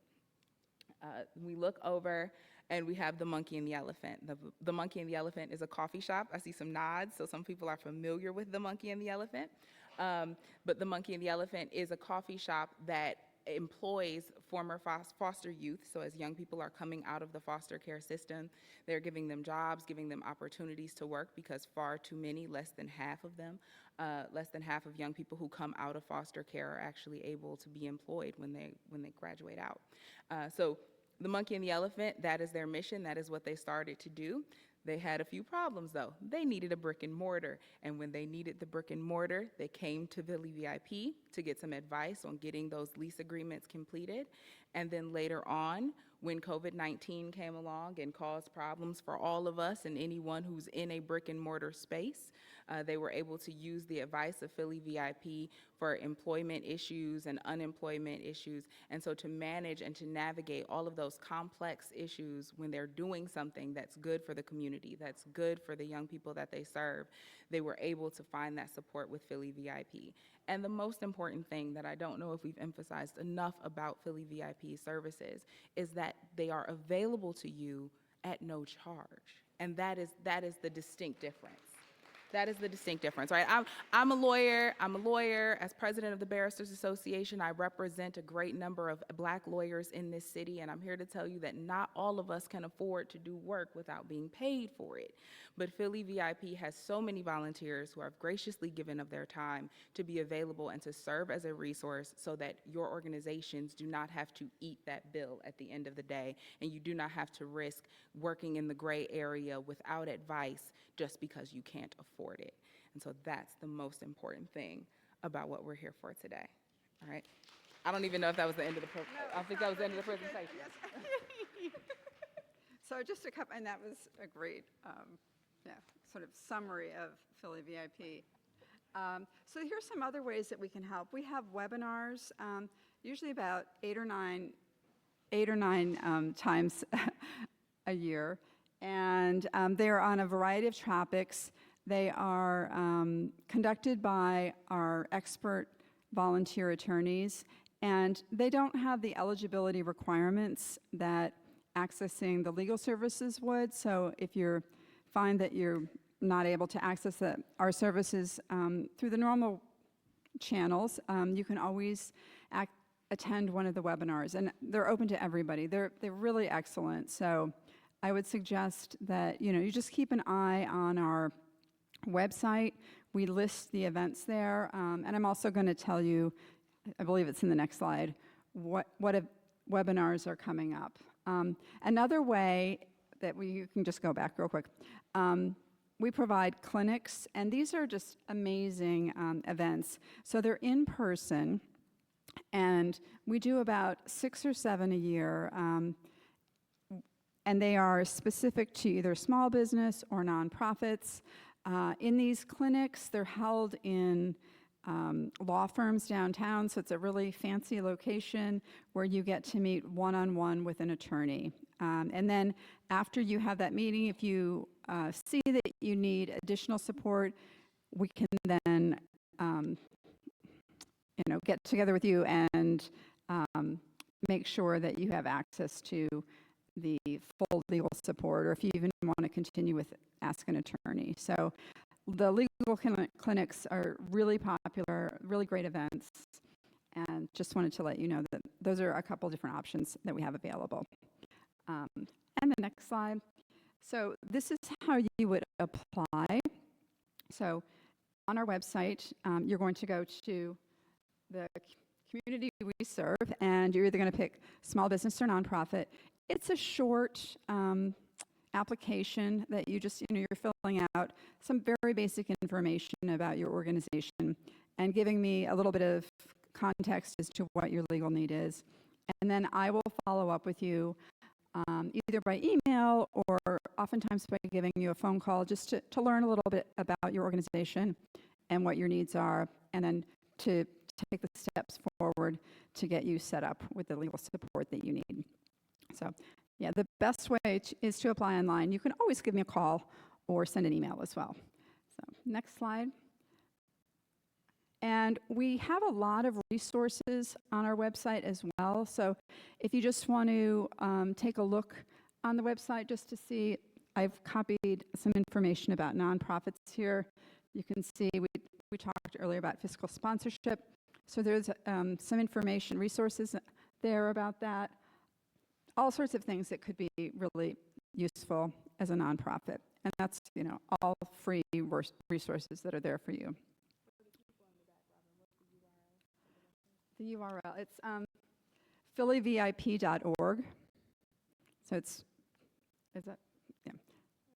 Uh-huh. That's it, okay. Yeah, so we also will be sending you in follow-up information, in a follow-up email, a brochure about our organization that has the website information in it, as well as my contact information, and just like a quick summary of what we provide. So you will be getting that as well. There's also a newsletter that you can sign up on our website that provides information on upcoming events and various things. So yeah, I would strongly encourage you to sign up for the newsletter and to check out the resources that we have on our website. And then I think the last slide is just showing some information about what's coming up. Do we have one more slide? Yep. Okay, so we have a free small business clinic that's coming up the end of this month. It's October 29th. And then after that, there is an intellectual property webinar that's going to be on November 19th. And then there's going to be a trademark clinic, which is open to nonprofits and small businesses, and that's going to be on December 9th. So some great events coming up. As I mentioned, you go to our website, phillyvip.org, you can see there's a listing there for events, and it will list these out, and there will be a place to apply directly on the website. Or you can always just give me a call, and I'd be happy to help you with that. And I think the last slide will have my contact information. So thank you so much. We really appreciate you giving us the opportunity to let you know about this great service that's available to you. Before we step away, are there questions about VIP services? The mic is coming down behind you. Is there any case when, like a nonprofit or individual that is seeking legal counsel would be able to pay VIP, or if you aren't eligible for the services because of the income barrier or because the nonprofit is able to pay, how do you all make referrals? Yeah, so if you would not be able to pay Philly VIP for services. What you would be able to do is say you had started a representation with an attorney previously, and Robin, correct me if I'm wrong about this, but if you had started a representation with an attorney at Philly VIP, and for whatever reason, Philly VIP could not handle it, so say, for example, you had a matter that had gotten too complicated, and so you've stepped outside of the scope of Philly VIP, but you still like that attorney. That attorney, if they're employed with a law firm, they may be available to you to retain that same attorney, or otherwise, Philly VIP or another organization would be able to give you a referral to an attorney who could represent. So it would at least put you in the orbit of attorneys. If Philly VIP cannot help you, it's not just a sorry, we can't help. It's sorry, we can't help, but here are some people or here are some places you could go and look for that help. Any other questions? No? Well, thank you all for your time. Have a lovely day.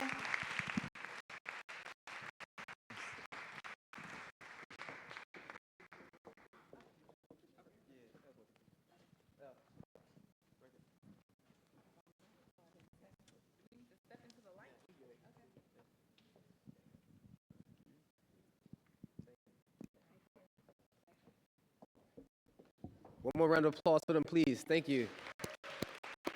Thank you. All right, y'all stuck around for the last one. Thank you all for sticking it out with us. We appreciate it. We appreciate it. But this information, we know it's not the sexiest topic in the world, but it's something that is going to help all of us become successful in our endeavors in our community. So again, thank you all for sticking it out. And we have made it to our last presenter today. And today we have Mr. Devin Ukta. He is the managing partner of Legis Group LLC. He's also an attorney. He's going to talk to you about some accounting, finance. He's an accountant by trade as well, so he's going to talk to you about some information regarding the numbers regarding nonprofits. So without any further ado, bring up Mr. Devin Ukta.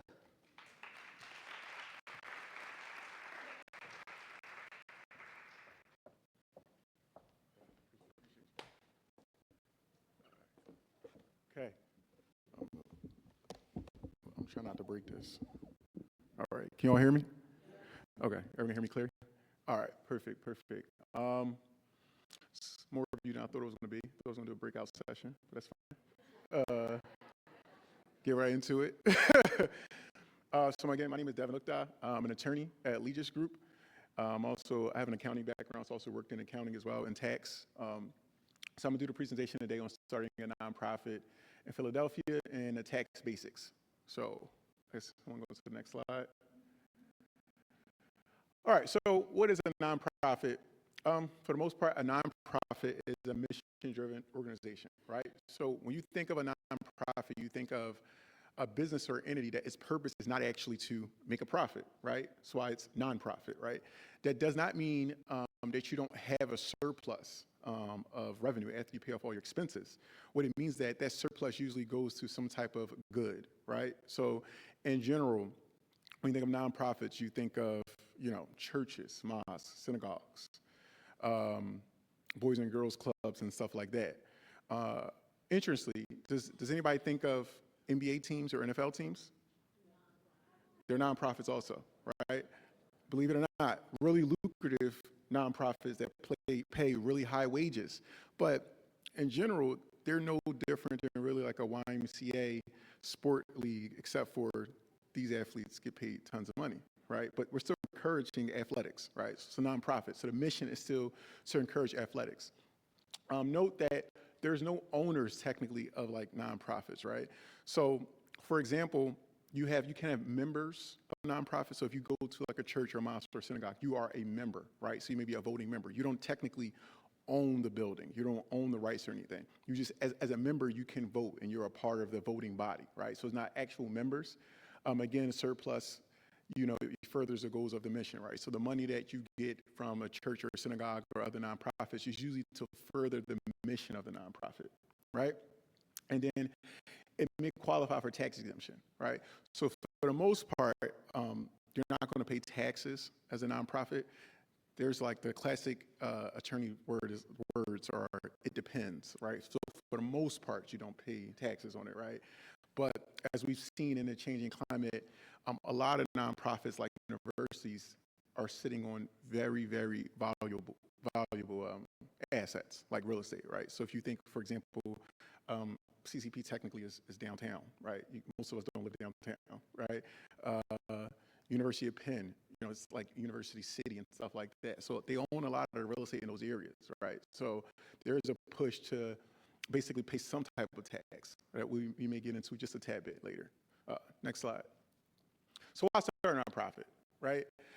So in general, you could not have a nonprofit and just help out the community, right? You can give out free food, you can give out, flyers, you can do donations, I guess you could do scholarships and stuff like that. The issue is that if you do that, two things happen. One, you cannot technically apply for grants if you're not a nonprofit, right? Devin Ukdaj just as himself that gives out food on the parkway. I can't go apply for grants for nonprofits because I'm just a person, right? It doesn't work like that, right? Second, it kind of relates to the second thing, tax deductible donations. So the IRS, under IRS 501c3, they make this whole provision that basically talks about your ability to, if you donate to nonprofits, you get a tax deduction, right? So similar to an expense, not exactly the same. I'm not going to give you like an accounting class, but so it's similar, right? You're going to reduce the amount that you pay in income taxes, right? So that's a tax donation. You can only get a tax donation if you donate to an actual nonprofit, right? So for example, I always tell people, if a person is doing good in a community, right? So one of our offices is off of City Line Avenue, and my brother approached me and said, hey, can you donate to us? Like, we're giving food and clothing to the homeless. But it's just him taking the money and then giving food and clothing to the homeless. There's no tax deduction for stuff like that, right? There's no tax deduction if you, for example, were to donate to your nephew's tuition fund. That's not a tax deduction, right? But to donate to the school itself, that is a nonprofit, you do get a tax deduction, right? So that's one of the benefits of starting a nonprofit, because if you're asking for help, whether it's from grants or just people donating to your cause, there's no tax deduction associated with it if you are not a nonprofit. Another thing is public trust and institutional credibility. A lot of this is based on the fact that a nonprofit's tax returns are public, right? So if you go to the IRS website and you search the name of a nonprofit or their EIN, it shows up. You see the tax returns. It's public knowledge because I admit to be public, right? So the idea of you creating a nonprofit is because the public is entrusting you with their money, right? If you go to any place of worship or universities, just type their name in. I'll say this because I don't want it to be like an uproar, right? So technically, a place of worship by default is a nonprofit, right? So that means that some of you all go to places of worship that may not have ever filed to become a nonprofit, but they're not doing anything illegal, right? The IRS has a caveat that says places of worship in general are nonprofits. So if you go in there and you search wherever you go pray at and you don't see it, don't go to the next service and try to. We don't need those type of trouble. So just letting you know, places of worship in the code by default are nonprofits, right? Outside of that, like if it's a university, if you look up university, if you look up CCP, looked it up right now, right?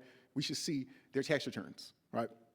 So in general, that stuff is public knowledge, and the reason that it's public is because we want to create the public trust, right? So that's whether it's small or large, their tax returns are public, and that's just across the country. You could do names, EINs, you could sort by states and all that. You'll just find everything.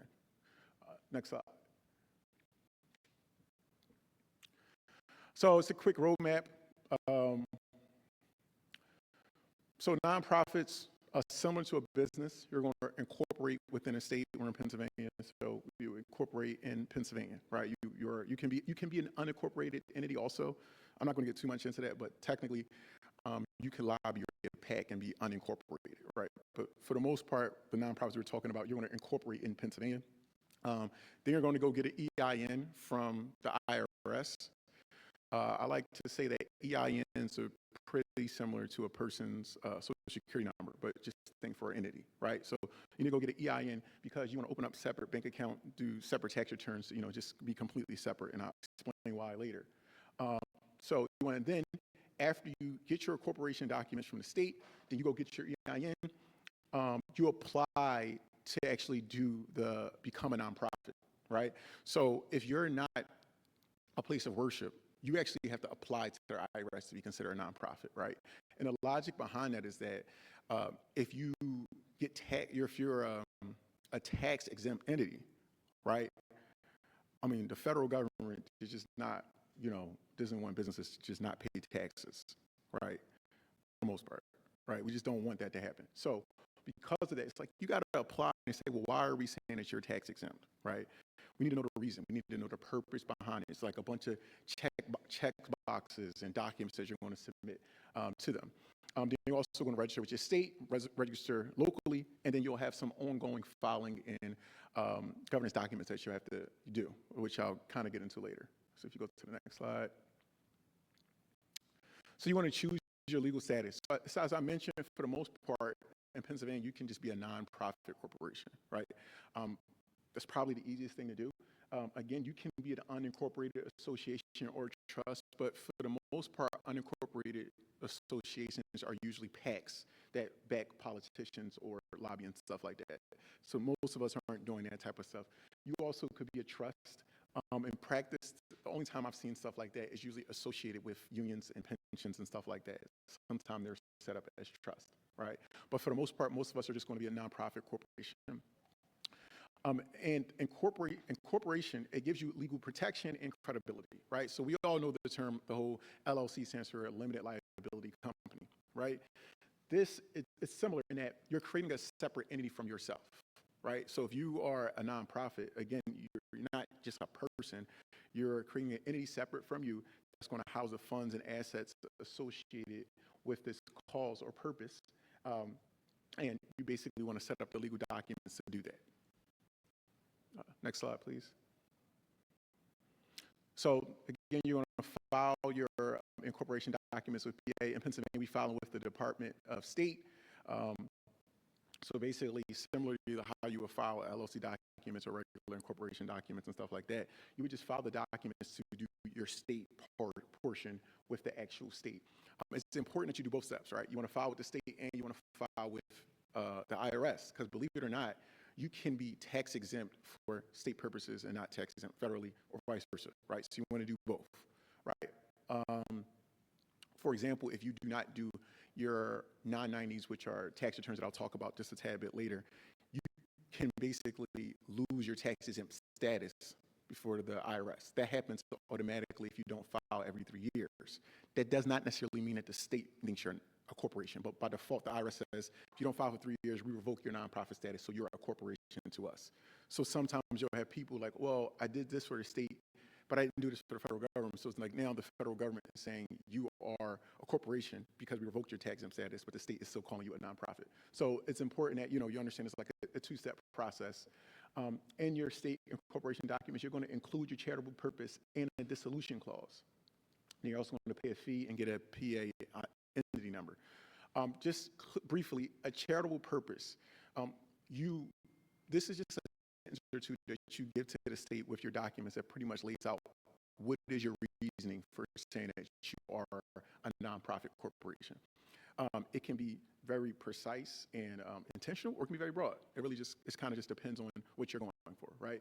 So I've seen them, and it may say, you know, to carry out charitable purposes outlined out under our 501c3 and state laws. That's blanketly saying to do anything charitable, right? Or it can be something more narrow, like it can be to facilitate the ongoing, like, Roman Catholic Church, right? So that's something specific, right? So it kind of depends. What I usually advise people to do is that you want to think about what it is that you put there, because usually that translates to your bylaws, and you don't want to consistently amend it, right? You don't want to have to keep changing it, right? So it's best to take some thought into, you know, a few sentences, like, what is it that you're trying to do? And think about, if you word it a certain way, are you going to have to come back and change it? Dissolution clauses, right? Dissolution clauses are set up because if a nonprofit receives assets or money and then they can't operate anymore, right? You have to have clauses in your documents that say what happens to your assets, right? Because they can't just go to the board of directors, right? So if you have a nonprofit that it's like, okay, we can't operate anymore, but we have $1 million in cash, it can't just go to the board of directors and split up, right? Because that would kind of defeat the purpose of the public trust and us being able to donate to it, right? So you have dissolution clauses that say, hey, if we were dissolved, it should go here, right? So usually what I see people put in dissolution clauses is maybe like put two or three things, right? It may say, they may name an organization, right? So if it's a university, right? So I went to LaSalle. LaSalle's a Christian Brothers school. So they may say, well, if we were to dissolve, we'll give it to a Christian Brothers church, right? So it's like kind of naming it, and it may say this specific church. And then the second one may say, if that church is not active, then a church in general that is a Christian Brothers church, right? And then the third prong is more like, well, educational institution, right? Or religious institution. And that logic it kind of flows with, you know, you want to lay out where you want it to go, and just have some backups just in case other entities don't exist or other groups are not around. Like, what happens, right? We don't want to have a situation where it's kind of like in limbo, right?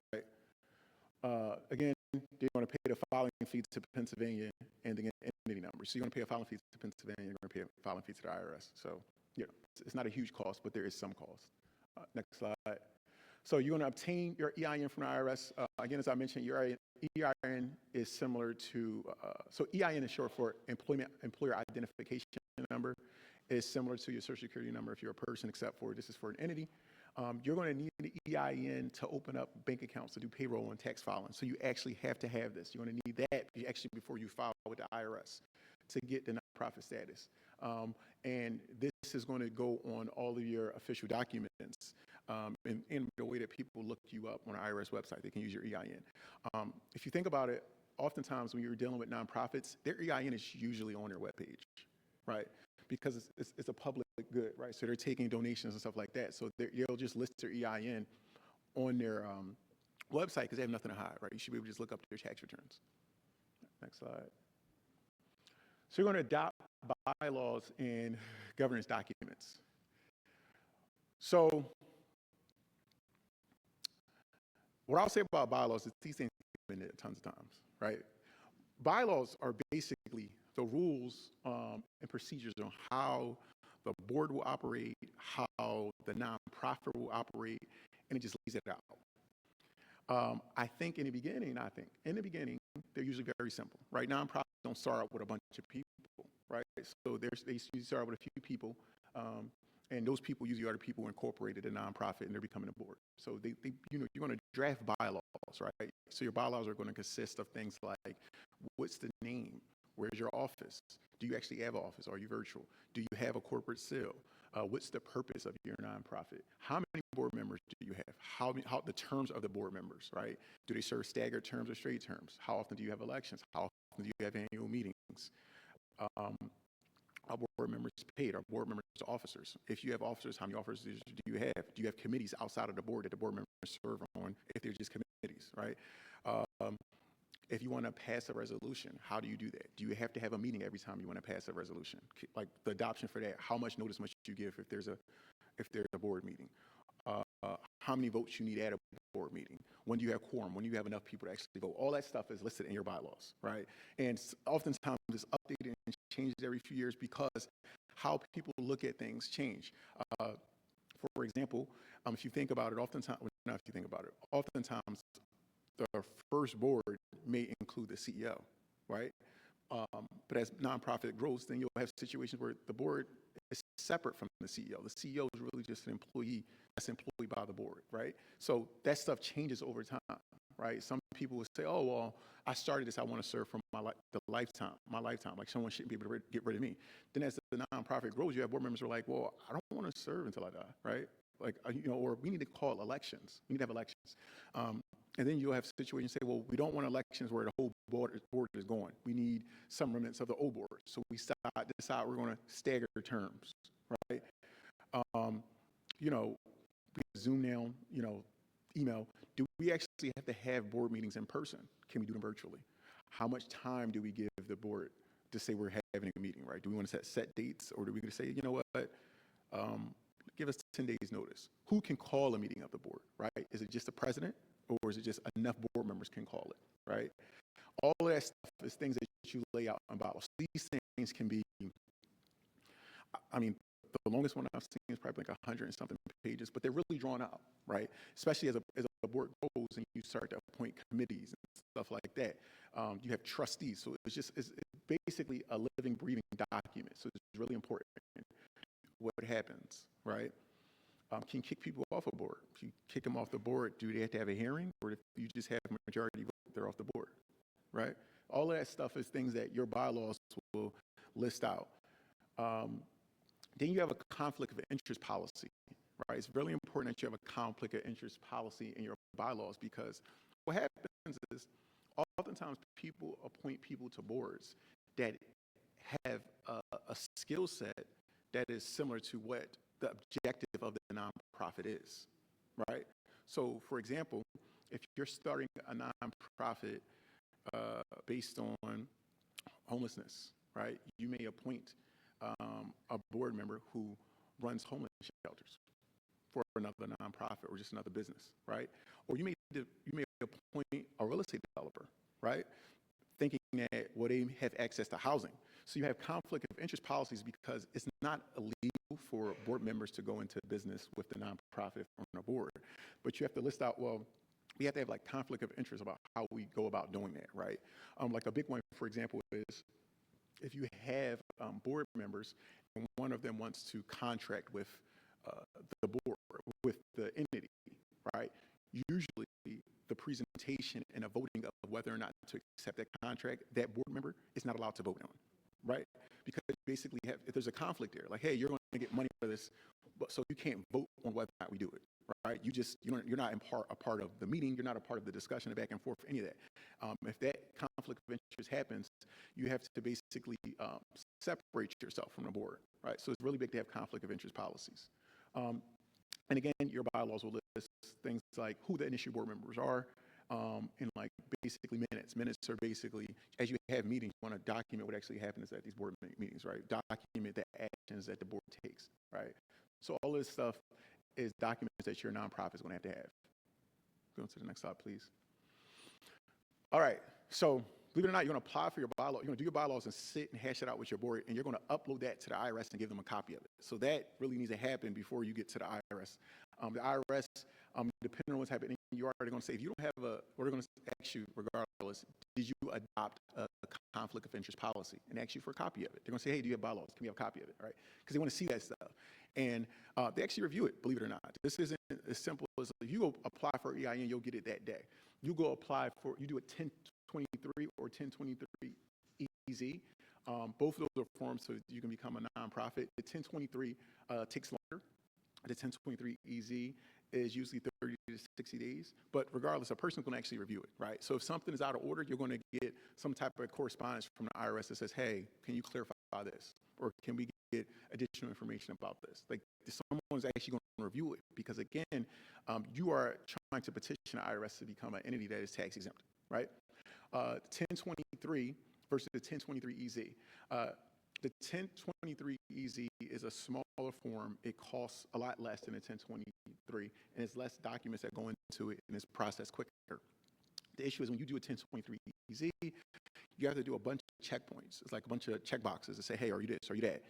If you're this or that, you can't apply as a 1023, right? So you can't do the 1023 EZ like the short form. You have to go do the 1023, and it's a much longer form, and it has a few more attachments that go along with it. So for example, if you're a university or a hospital, which are both nonprofits, you're not going to do a 1023 EZ, right? That's just based on a checkbox. It's going to say you're going to be excluded.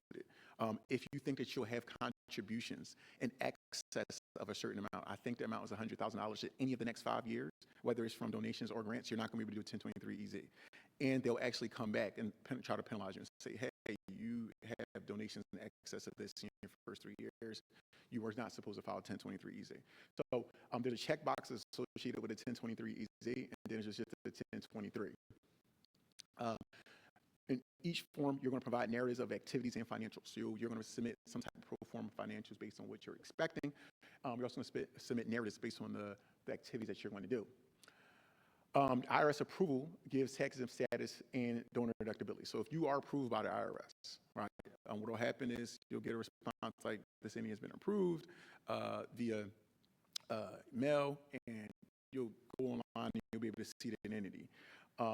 And then you'll know it's your tax deductible. So I will say that technically, if you apply, until you are denied, it is assumed that you are a tax deductible entity, right? So if you apply, so if I apply July 1st and I do a 1023 EZ, I would still tell people that I applied, but technically if you applied, it is assumed until you get the rejection letter that the period from application to the response, you are a tax exempt entity, right? So that is something to keep in mind. Once you got to do the application and pay the fee. But once that happens, it's assumed that you are tax deductible, even if you don't have the approval letter yet. Now, if you get rejected, you may have a problem. So I'm not saying go out and just take a bunch of money from a bunch of people. But the assumption is that for the most part, if you're applying, especially if you're doing a 1023 and it's a small nonprofit, and that the facts are laid out, and it's nothing heinous wrong that you're trying to do, for the most part, you're going to get it. You're going to get the approval, right? So they let you just go take the donations going forward. Next slide. Pennsylvania charitable registrations. You want to register with the Bureau of Charitable Organizations if soliciting donations, and you want to file and issue a registration and renewals as required, and provide fundraising and financial disclosure. So what that means is that when you register with Pennsylvania has some thresholds that you have to meet, right? So just because you are a nonprofit does not mean that you can technically solicit funds within the state of Pennsylvania, right? If you do that, it's fine. But you have to do this filing with the state of Pennsylvania. They're adamant about this, right? You need to do this filing with the state of Pennsylvania, and it has thresholds. It'll say, hey, if you solicit over this amount, or if you get grants for over this amount, you need to go get an audit, right? Because if you think about it, the state is saying, well, look, if the state is giving you grant money of like, hundreds of thousands, 50,000, something like that, they don't want Joe Schmo to just be on your books, right? We don't want a random person just saying, I'm keeping track of this stuff on my notepad, and this is the sum of my tax returns. No, we want you to go get a CPA and make sure that stuff gets audited, because, we don't want you usurping, things from our grants and stuff like that, so you can, just live lavishly, right? That is a federal crime, actually, right? So it's really important that you follow this stuff, and, you actually set up the accounts, and you have your bookkeeping separate, and follow legal entity in your governing documents, because if you breach some of these fiduciary duties that we'll talk about later by usurping funds, you will be federally prosecuted, right? That it is a very serious thing, right? The IRS allows you to be tax exempt under federal law. If you usurp funds, you will be federally prosecuted. That's just how it works, right? Next slide.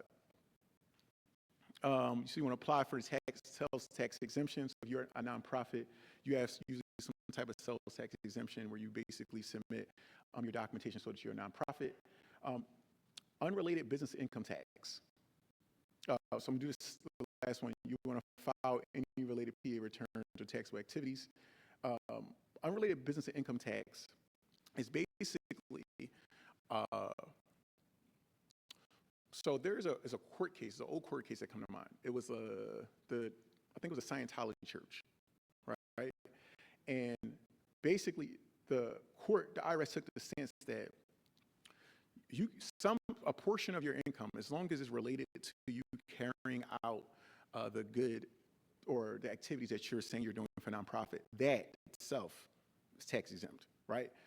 But the issue is that some nonprofit entities also do things separate from that are not necessarily related to like nonprofit activities.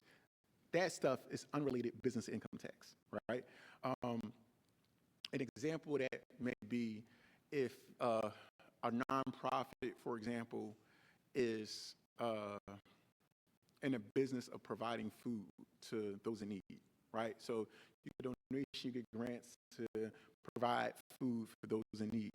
And maybe they apply for a big grant one year and they get a huge grant. And they realize that based on what they're forecasting for people in need in their area, they're gonna have a surplus. So what they do is invest part of their money into real estate and maybe collect rent to help them when they don't have the grant, right? Yeah, see, that's unrelated business income, right? Or if they're flipping houses to have extra money for their activities, that's unrelated to what you actually do as a nonprofit, right? So that's going to be treated differently. So unrelated business income is just saying that whatever this income is not, right? The means and how you're going about it is actually for profit, right? That's why it's unrelated. All right, next slide. You want to register locally with the city of Philadelphia, get your activity license. The city is big on just making sure you're compliant with the city and make sure you have like all the tax clearances and stuff like that. So you want to make sure you have that in order, especially if you're applying for grants from the city. Next slide. So these are basically annual returns that you're going to file for federal purposes. So kind of like I mentioned in the past, 990s, 990EZs, 990Ns, 990Ts, 990PFs, like all these are basically forms of nonprofit tax returns that you're going to file with the IRS.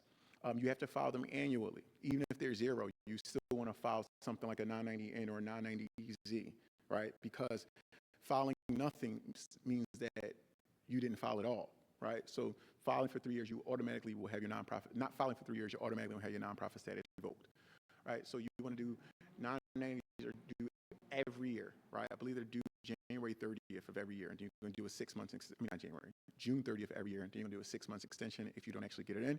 But you have to do the annual filings to the IRS. Again, if you do not for 3 consecutive years, they would just automatically revoke. Again, if you look up an entity online on the IRS websites, they'll tell you if they're on the revocation list. Like it's all public, right? The IRS doesn't hide any of that type of stuff from people because nonprofits are tax exempt and we want to have this public trust. So the tax returns are going to be on file. They'll tell you when they sent out the revocation letter, whether they responded, whether it's still whether they're still inactive or do they still have their nonprofit status revoked. All of that stuff is online. Like it's public knowledge. You don't have to pay for that. Again, you want to maintain donor receipts and financial records. Not to get too much in accounting, but a part of some of these forms are that if you're getting large donations, they're going to ask you, well, who are your largest donors, right? Who are your largest grants from? They're going to ask you, and you're going to actually have to list that stuff out. So if it's small, not a big deal, but you're going to have to start listing that stuff out in some of these tax returns, depending on which one you have to do. And again, you want to make sure it's timely filed. Right, just like filing your personal tax returns or a business tax return, the stuff needs to be on time, right? Because if it's not on time and they don't get it on time, they will say, hey, it wasn't filed, right? So you want to make sure you get it to them. You want to make sure if you're mailing it, it's time-stamped. I don't even know if they let you still mail some of these, but time-stamped or it's filed electronically, right? So it's really important that you get it to them on time. Believe it or not, even if you're a nonprofit, you can have a penalty be assessed against you if you don't do timely tax returns. We talked about this. It was basically Pennsylvania. You're going to do unrelated business activity returns, and then you also want to register and file that stuff with the state as well if you're soliciting funds. This is a really important thing. that you file that with a state, it should be a huge issue. If you're not, it'll limit your ability to solicit funds from the public in general. And again, you want to be mindful of where you are with solicitation of funds that you receive from outside sources. The form is called a BCO 10, right? And it'll list out in the instructions that, if you're not, depending on where your threshold is with solicitation, whether or not you need an audit or a bookkeeper or submit financial statements or something like that with it.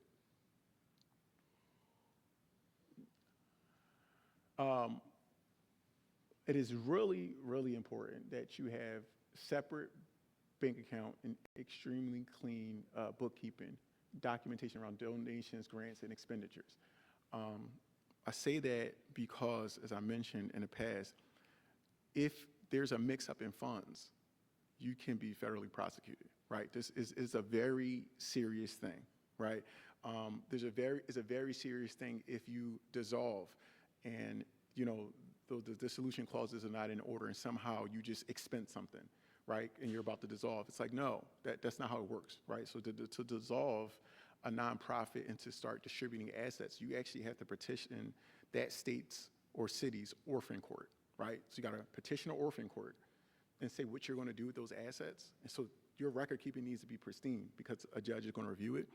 On top of, you also have to send a letter to the attorney general of that state, right? So there's going to be attorneys involved and judges involved who are reviewing this stuff because it's not supposed to be usurped and a person just ends up with it, right? So your bookkeeping and how you expense things in your financial needs to be really clean and clear, and you need to be able to explain stuff if you are questioned, right?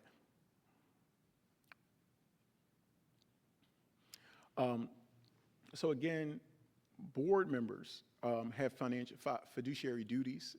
In general, fiduciary duties are care, loyalty, and obedience. So the board members are basically signing on to say, hey, we are agreeing to be board members, but we are going to be loyal to the business. We're going to show care, right? We're going to be obedient to the rules of the bylaws. That's important. So if you think about it, if you are a board member and you're in a cleaning service business, right? And you're like, okay, well, our entity needs a cleaning service. Why not use mine, right? The board agreeing to use yours because you are a board member would be a breach of care and loyalty, right? Because the logic would be, well, if you are not the cheapest, contractor that's going to offer similar service, then we can't just use you because you're a board member, right? That's going to be an issue, right? So all that stuff is like you have a duty outside of yourself. When you're acting on behalf of this entity, you have a duty of care, loyalty, and obedience, right? Like you agreed to be a board member, you agreed to abide by the bylaws, you agreed to be loyal to the cause and to uphold the entity, the nonprofit carrying out its business, right? You have a duty to care and act with care when you make decisions and act with judgment, right? You're going to agree to have regular meetings, record what actually happens in the meetings, which are called minutes, and then conflict disclosures, right? So for example, if you are a board member and your board is doing affordable housing and they want to buy a piece of land, right? If the person that they're buying a piece of land from is related to you, you want to disclose that to the board, right? You don't want to just vote on it, say like, hey, let's do it. And then it comes out later, you had an interest in this because this is your cousin, right? You want to just disclose that stuff and be apparent about what's going on. Additionally, you want to adopt just some basic policies, right? Again, the conflict of interest, whistleblowers, how long you're going to keep documents, what happens if a board member is not active, right? If they don't show up to meetings, even though they're being elected, does that mean they just stay on the board? Like, how do we remove them, right? So all that stuff is just policies that you want to enact as a board. Oftentimes I see policies, they're enacted just as in time as you kind of grow, right? Because what happens is there's tons of policies that you can have, but most of the time, you don't want to start out with 1,000 policies, right? You want to kind of have policies and make decisions based on like the culture of your business and what you're dealing with. Next slide. Some common pitfalls are, so if you do file a 1023 and you do not do it correctly, like I said, this isn't something, the IRS says generally, if you file it, you should assume that it's accepted. But if it's wrong, you're gonna hear from them, right? So that's a pitfall. Sometimes if you check the wrong, we gotta actually read those lines, right? If you check the wrong box, or if you include things, and you're like, that conflict of interest policy isn't strong enough. You'll hear back from the IRS, and they'll say, hey, wrong forms, you checked the wrong box. You said that you are a university, but you're actually a daycare. You said you're gonna be a hospital, but you're actually a nursing home. It's like, you got those boxes, like they're really serious about, what you're saying you're gonna be doing. Again, missing the 990 filings, right? Some people think, oh, I didn't do much, and I'm not gonna file, right?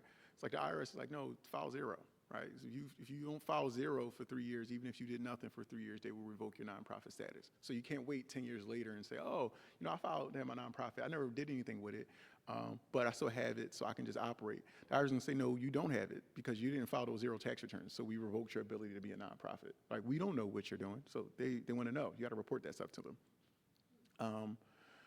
Personal use of nonprofit funds, again, this is very important. If you can be employed by a nonprofit in certain situations, but you want to be like a W-2 employee, right? You don't want to be running a nonprofit, be involved in a nonprofit, and you're just paying your rent, right? It's like, no, you need to take wages from the nonprofit and go pay your own rent, right? Because you have them just paying your rent, and you get audited, you have to. It's gonna be rough. It's gonna be rough, okay? There's federal indictments and stuff like that. So it's really important you do not use a nonprofit for personal use. If you're an employee, that's one thing. Take wages and stuff like that. You also want to be mindful of independent contractors, right? It's a big thing with nonprofits and business in general. It's like, is this person a contractor or an employee, right? That type of stuff can get you in trouble because, for example, employees pay stuff like payroll taxes to Medicare tax and Social Security, right? Not to, go off tangent, but if you are not paying payroll taxes, that is also a federal crime and you can be federally indicted, right? So it's really important to think about this stuff and be intentional with it. And then also weaken undocumented governments. Those minutes and those resolutions are really important, right? If you're like, oh, okay, you may not have to have dissolution. If you are a nonprofit and you own real estate and you decide, you know what, we're going to sell this real estate to a similar nonprofit, that's fine, right? But you want to document that, right? You don't want to just say, yeah, we decided to do it and it's just sold. You want to have meeting minutes and resolutions and documents that say how much you sold it for, who you sold it to, and why did you sell it to them. All that stuff is important to document it because, again, the government isn't going to take the stance that, well, we assume that you were doing the right thing. They're just not, right? So it's like you want to document why exactly you did something, how much it was for, who was involved, who was at the meeting, who voted, right? All that stuff is important. All right, and then here's like a checklist of just some stuff that you want to be mindful of if you're creating a nonprofit. Again, you want to file your articles with the state of Pennsylvania, get your entity number, obtain that EIN, open a bank account, adopt some bylaws, a conflict policy. You want to have your first meeting so you can start enacting a business. File that 1023 or 1023 EZ. Want to still register with PA if you're going to do solicitations, and then make sure you're compliant with the federal government, the state, and the city. Next slide. So all these are just government resources. For the most part, most government documents that you have to file for entities in general, they have instructions. So for the most part, we as attorneys, we get paid to know what those instructions say. But if you're ever in a situation where you're like, oh, I need like extra help, I want to understand this a little deeper, and I don't want to pay like hundreds of dollars an hour. I'm not supposed to say this out loud, but technically most of these firms have instructions on them, right? So it'll take you through, hey, this is for this and this is for that, and do this if you need this or that, right? They have instructions, so usually convoluted a bit, but they exist. Next slide. I think that is it. Okay. Questions? Yes. Do you all have any questions? I know I said a lot. Appreciate it. I don't need the mic. Oh. Yeah, I have some cards up here. Yeah. Yeah. Hello? There was a question submitted online by Sister_Tanaka. She said that she has a DBA for her nonprofit and she wanted to know what she needed to file. What was that last part? a fictitious name, a DBA. No, the last part, what she should, File. does she have a nonprofit? Like, so I guess, one, I'm not giving legal advice, right? I got to be mindful of that. In general, nonprofits can do business as something else, but you want to make sure that you have your nonprofit itself in order.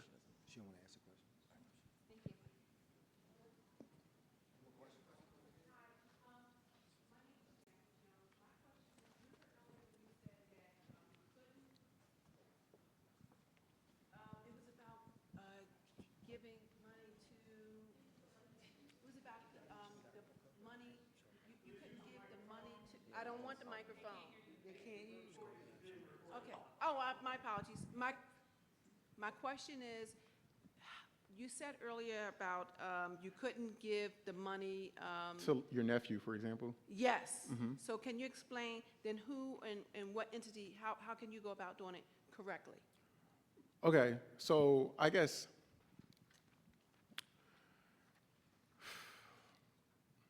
that's going to be a tough one. So for the most part, you're not really supposed to give in charity for like the benefit of like you're not supposed to say like, well, I'm paying this tuition for my nephew. That's not necessarily charity.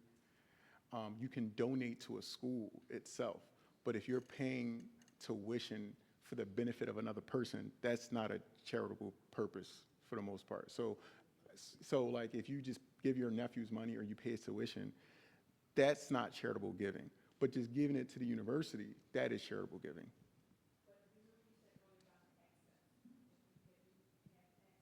Mm-hmm. Mm-hmm. You still have to, so if you use it for something that is outside of your charitable purpose, that could mean you'll be taxed as a corporation. So it's called unrelated business income, right? So if you had excess of a grant and you're like, okay, I'm going to take this, well, I wouldn't use a grant. But if you had excess of something else, not a grant, because that also can get you in trouble, excess of some funds, some surplus of funds, and you're like, oh, I want to use this to create rental income. So I have an ongoing source of funds. That rental income is probably unrelated business income because you're not in a business of like affordable housing. You just did it to make income, right? So you want to be mindful of that type of stuff. It's called unrelated, UBIT, unrelated business income. Like when you're just creating an income for your nonprofit, but it's not related to the nonprofit activity. It's unrelated. No. Is there any requirement, like the 990 for the IRS, for the Pennsylvania state? So do you have to file a state tax return every year? No, so it's not a state tax return per se, but it's more like an annual report that you want to file. Because again, even though we call a 990 a tax return, you're not usually paying tax when you file it, right? It's more just, it's similar to an annual report anyway. So when I was younger, I was a little bit hasty and found out that EINs were free, and I just got one, like just to get one. I still don't have a nonprofit or anything.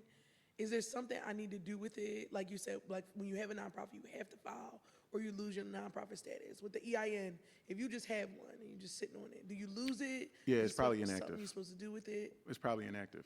Okay. Yeah, they'll go inactive after a while if you're not doing anything with them. So then do you reactivate it or do you get a new one? You gotta get a new one. Okay. Yeah, I mean, because you technically never became a nonprofit anyway. You just got an EIN. Okay. Yeah. Other questions?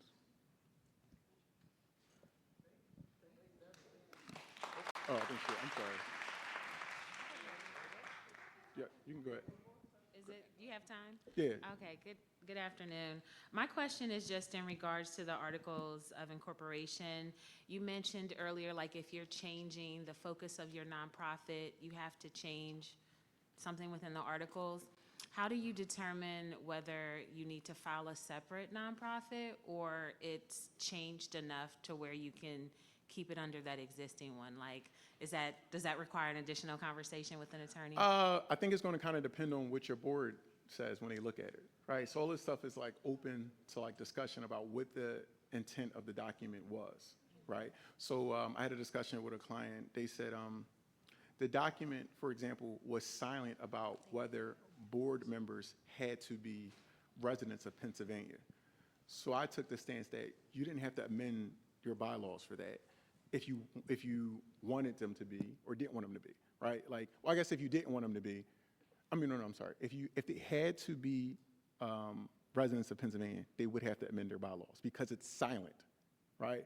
But if it doesn't matter to you, then you don't have to say anything about where their residency is. So it's kind of just going to depend on, you could talk to an attorney about it, or you can just, as a board, you decide, like, if we are silent, for example, on whatever is being said, does that mean it's okay to do it, right? Or if we are broad, if we say we care about homelessness or saving, we care about, helping people that have experienced death or like violence, and then you don't say in Pennsylvania, does that mean as a board, are we collectively saying that means we can do this in general, right? It doesn't say Philadelphia, can we do it in Pennsylvania in general? So it's kind of just going to depend on what exactly the terms say when you originally said it. Like if it says experience violence in Philadelphia, you're probably not going to do Montgomery County. If you want to do Montgomery County, you probably should change the wording to Philadelphia and surrounding counties or Pennsylvania in general, or just say gun violence in general. All right. Thank you. I appreciate your time.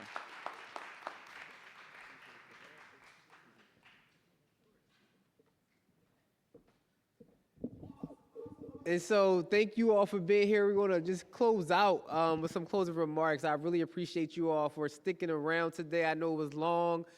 We didn't have any breaks. We had to get straight through the information because it's something that was very, very needed, and very critical information. I think that we hit this right on time for a lot of folks in our community. So I absolutely need to thank Community College of Philadelphia for being our host today. So please, let's thank Community College of Philadelphia.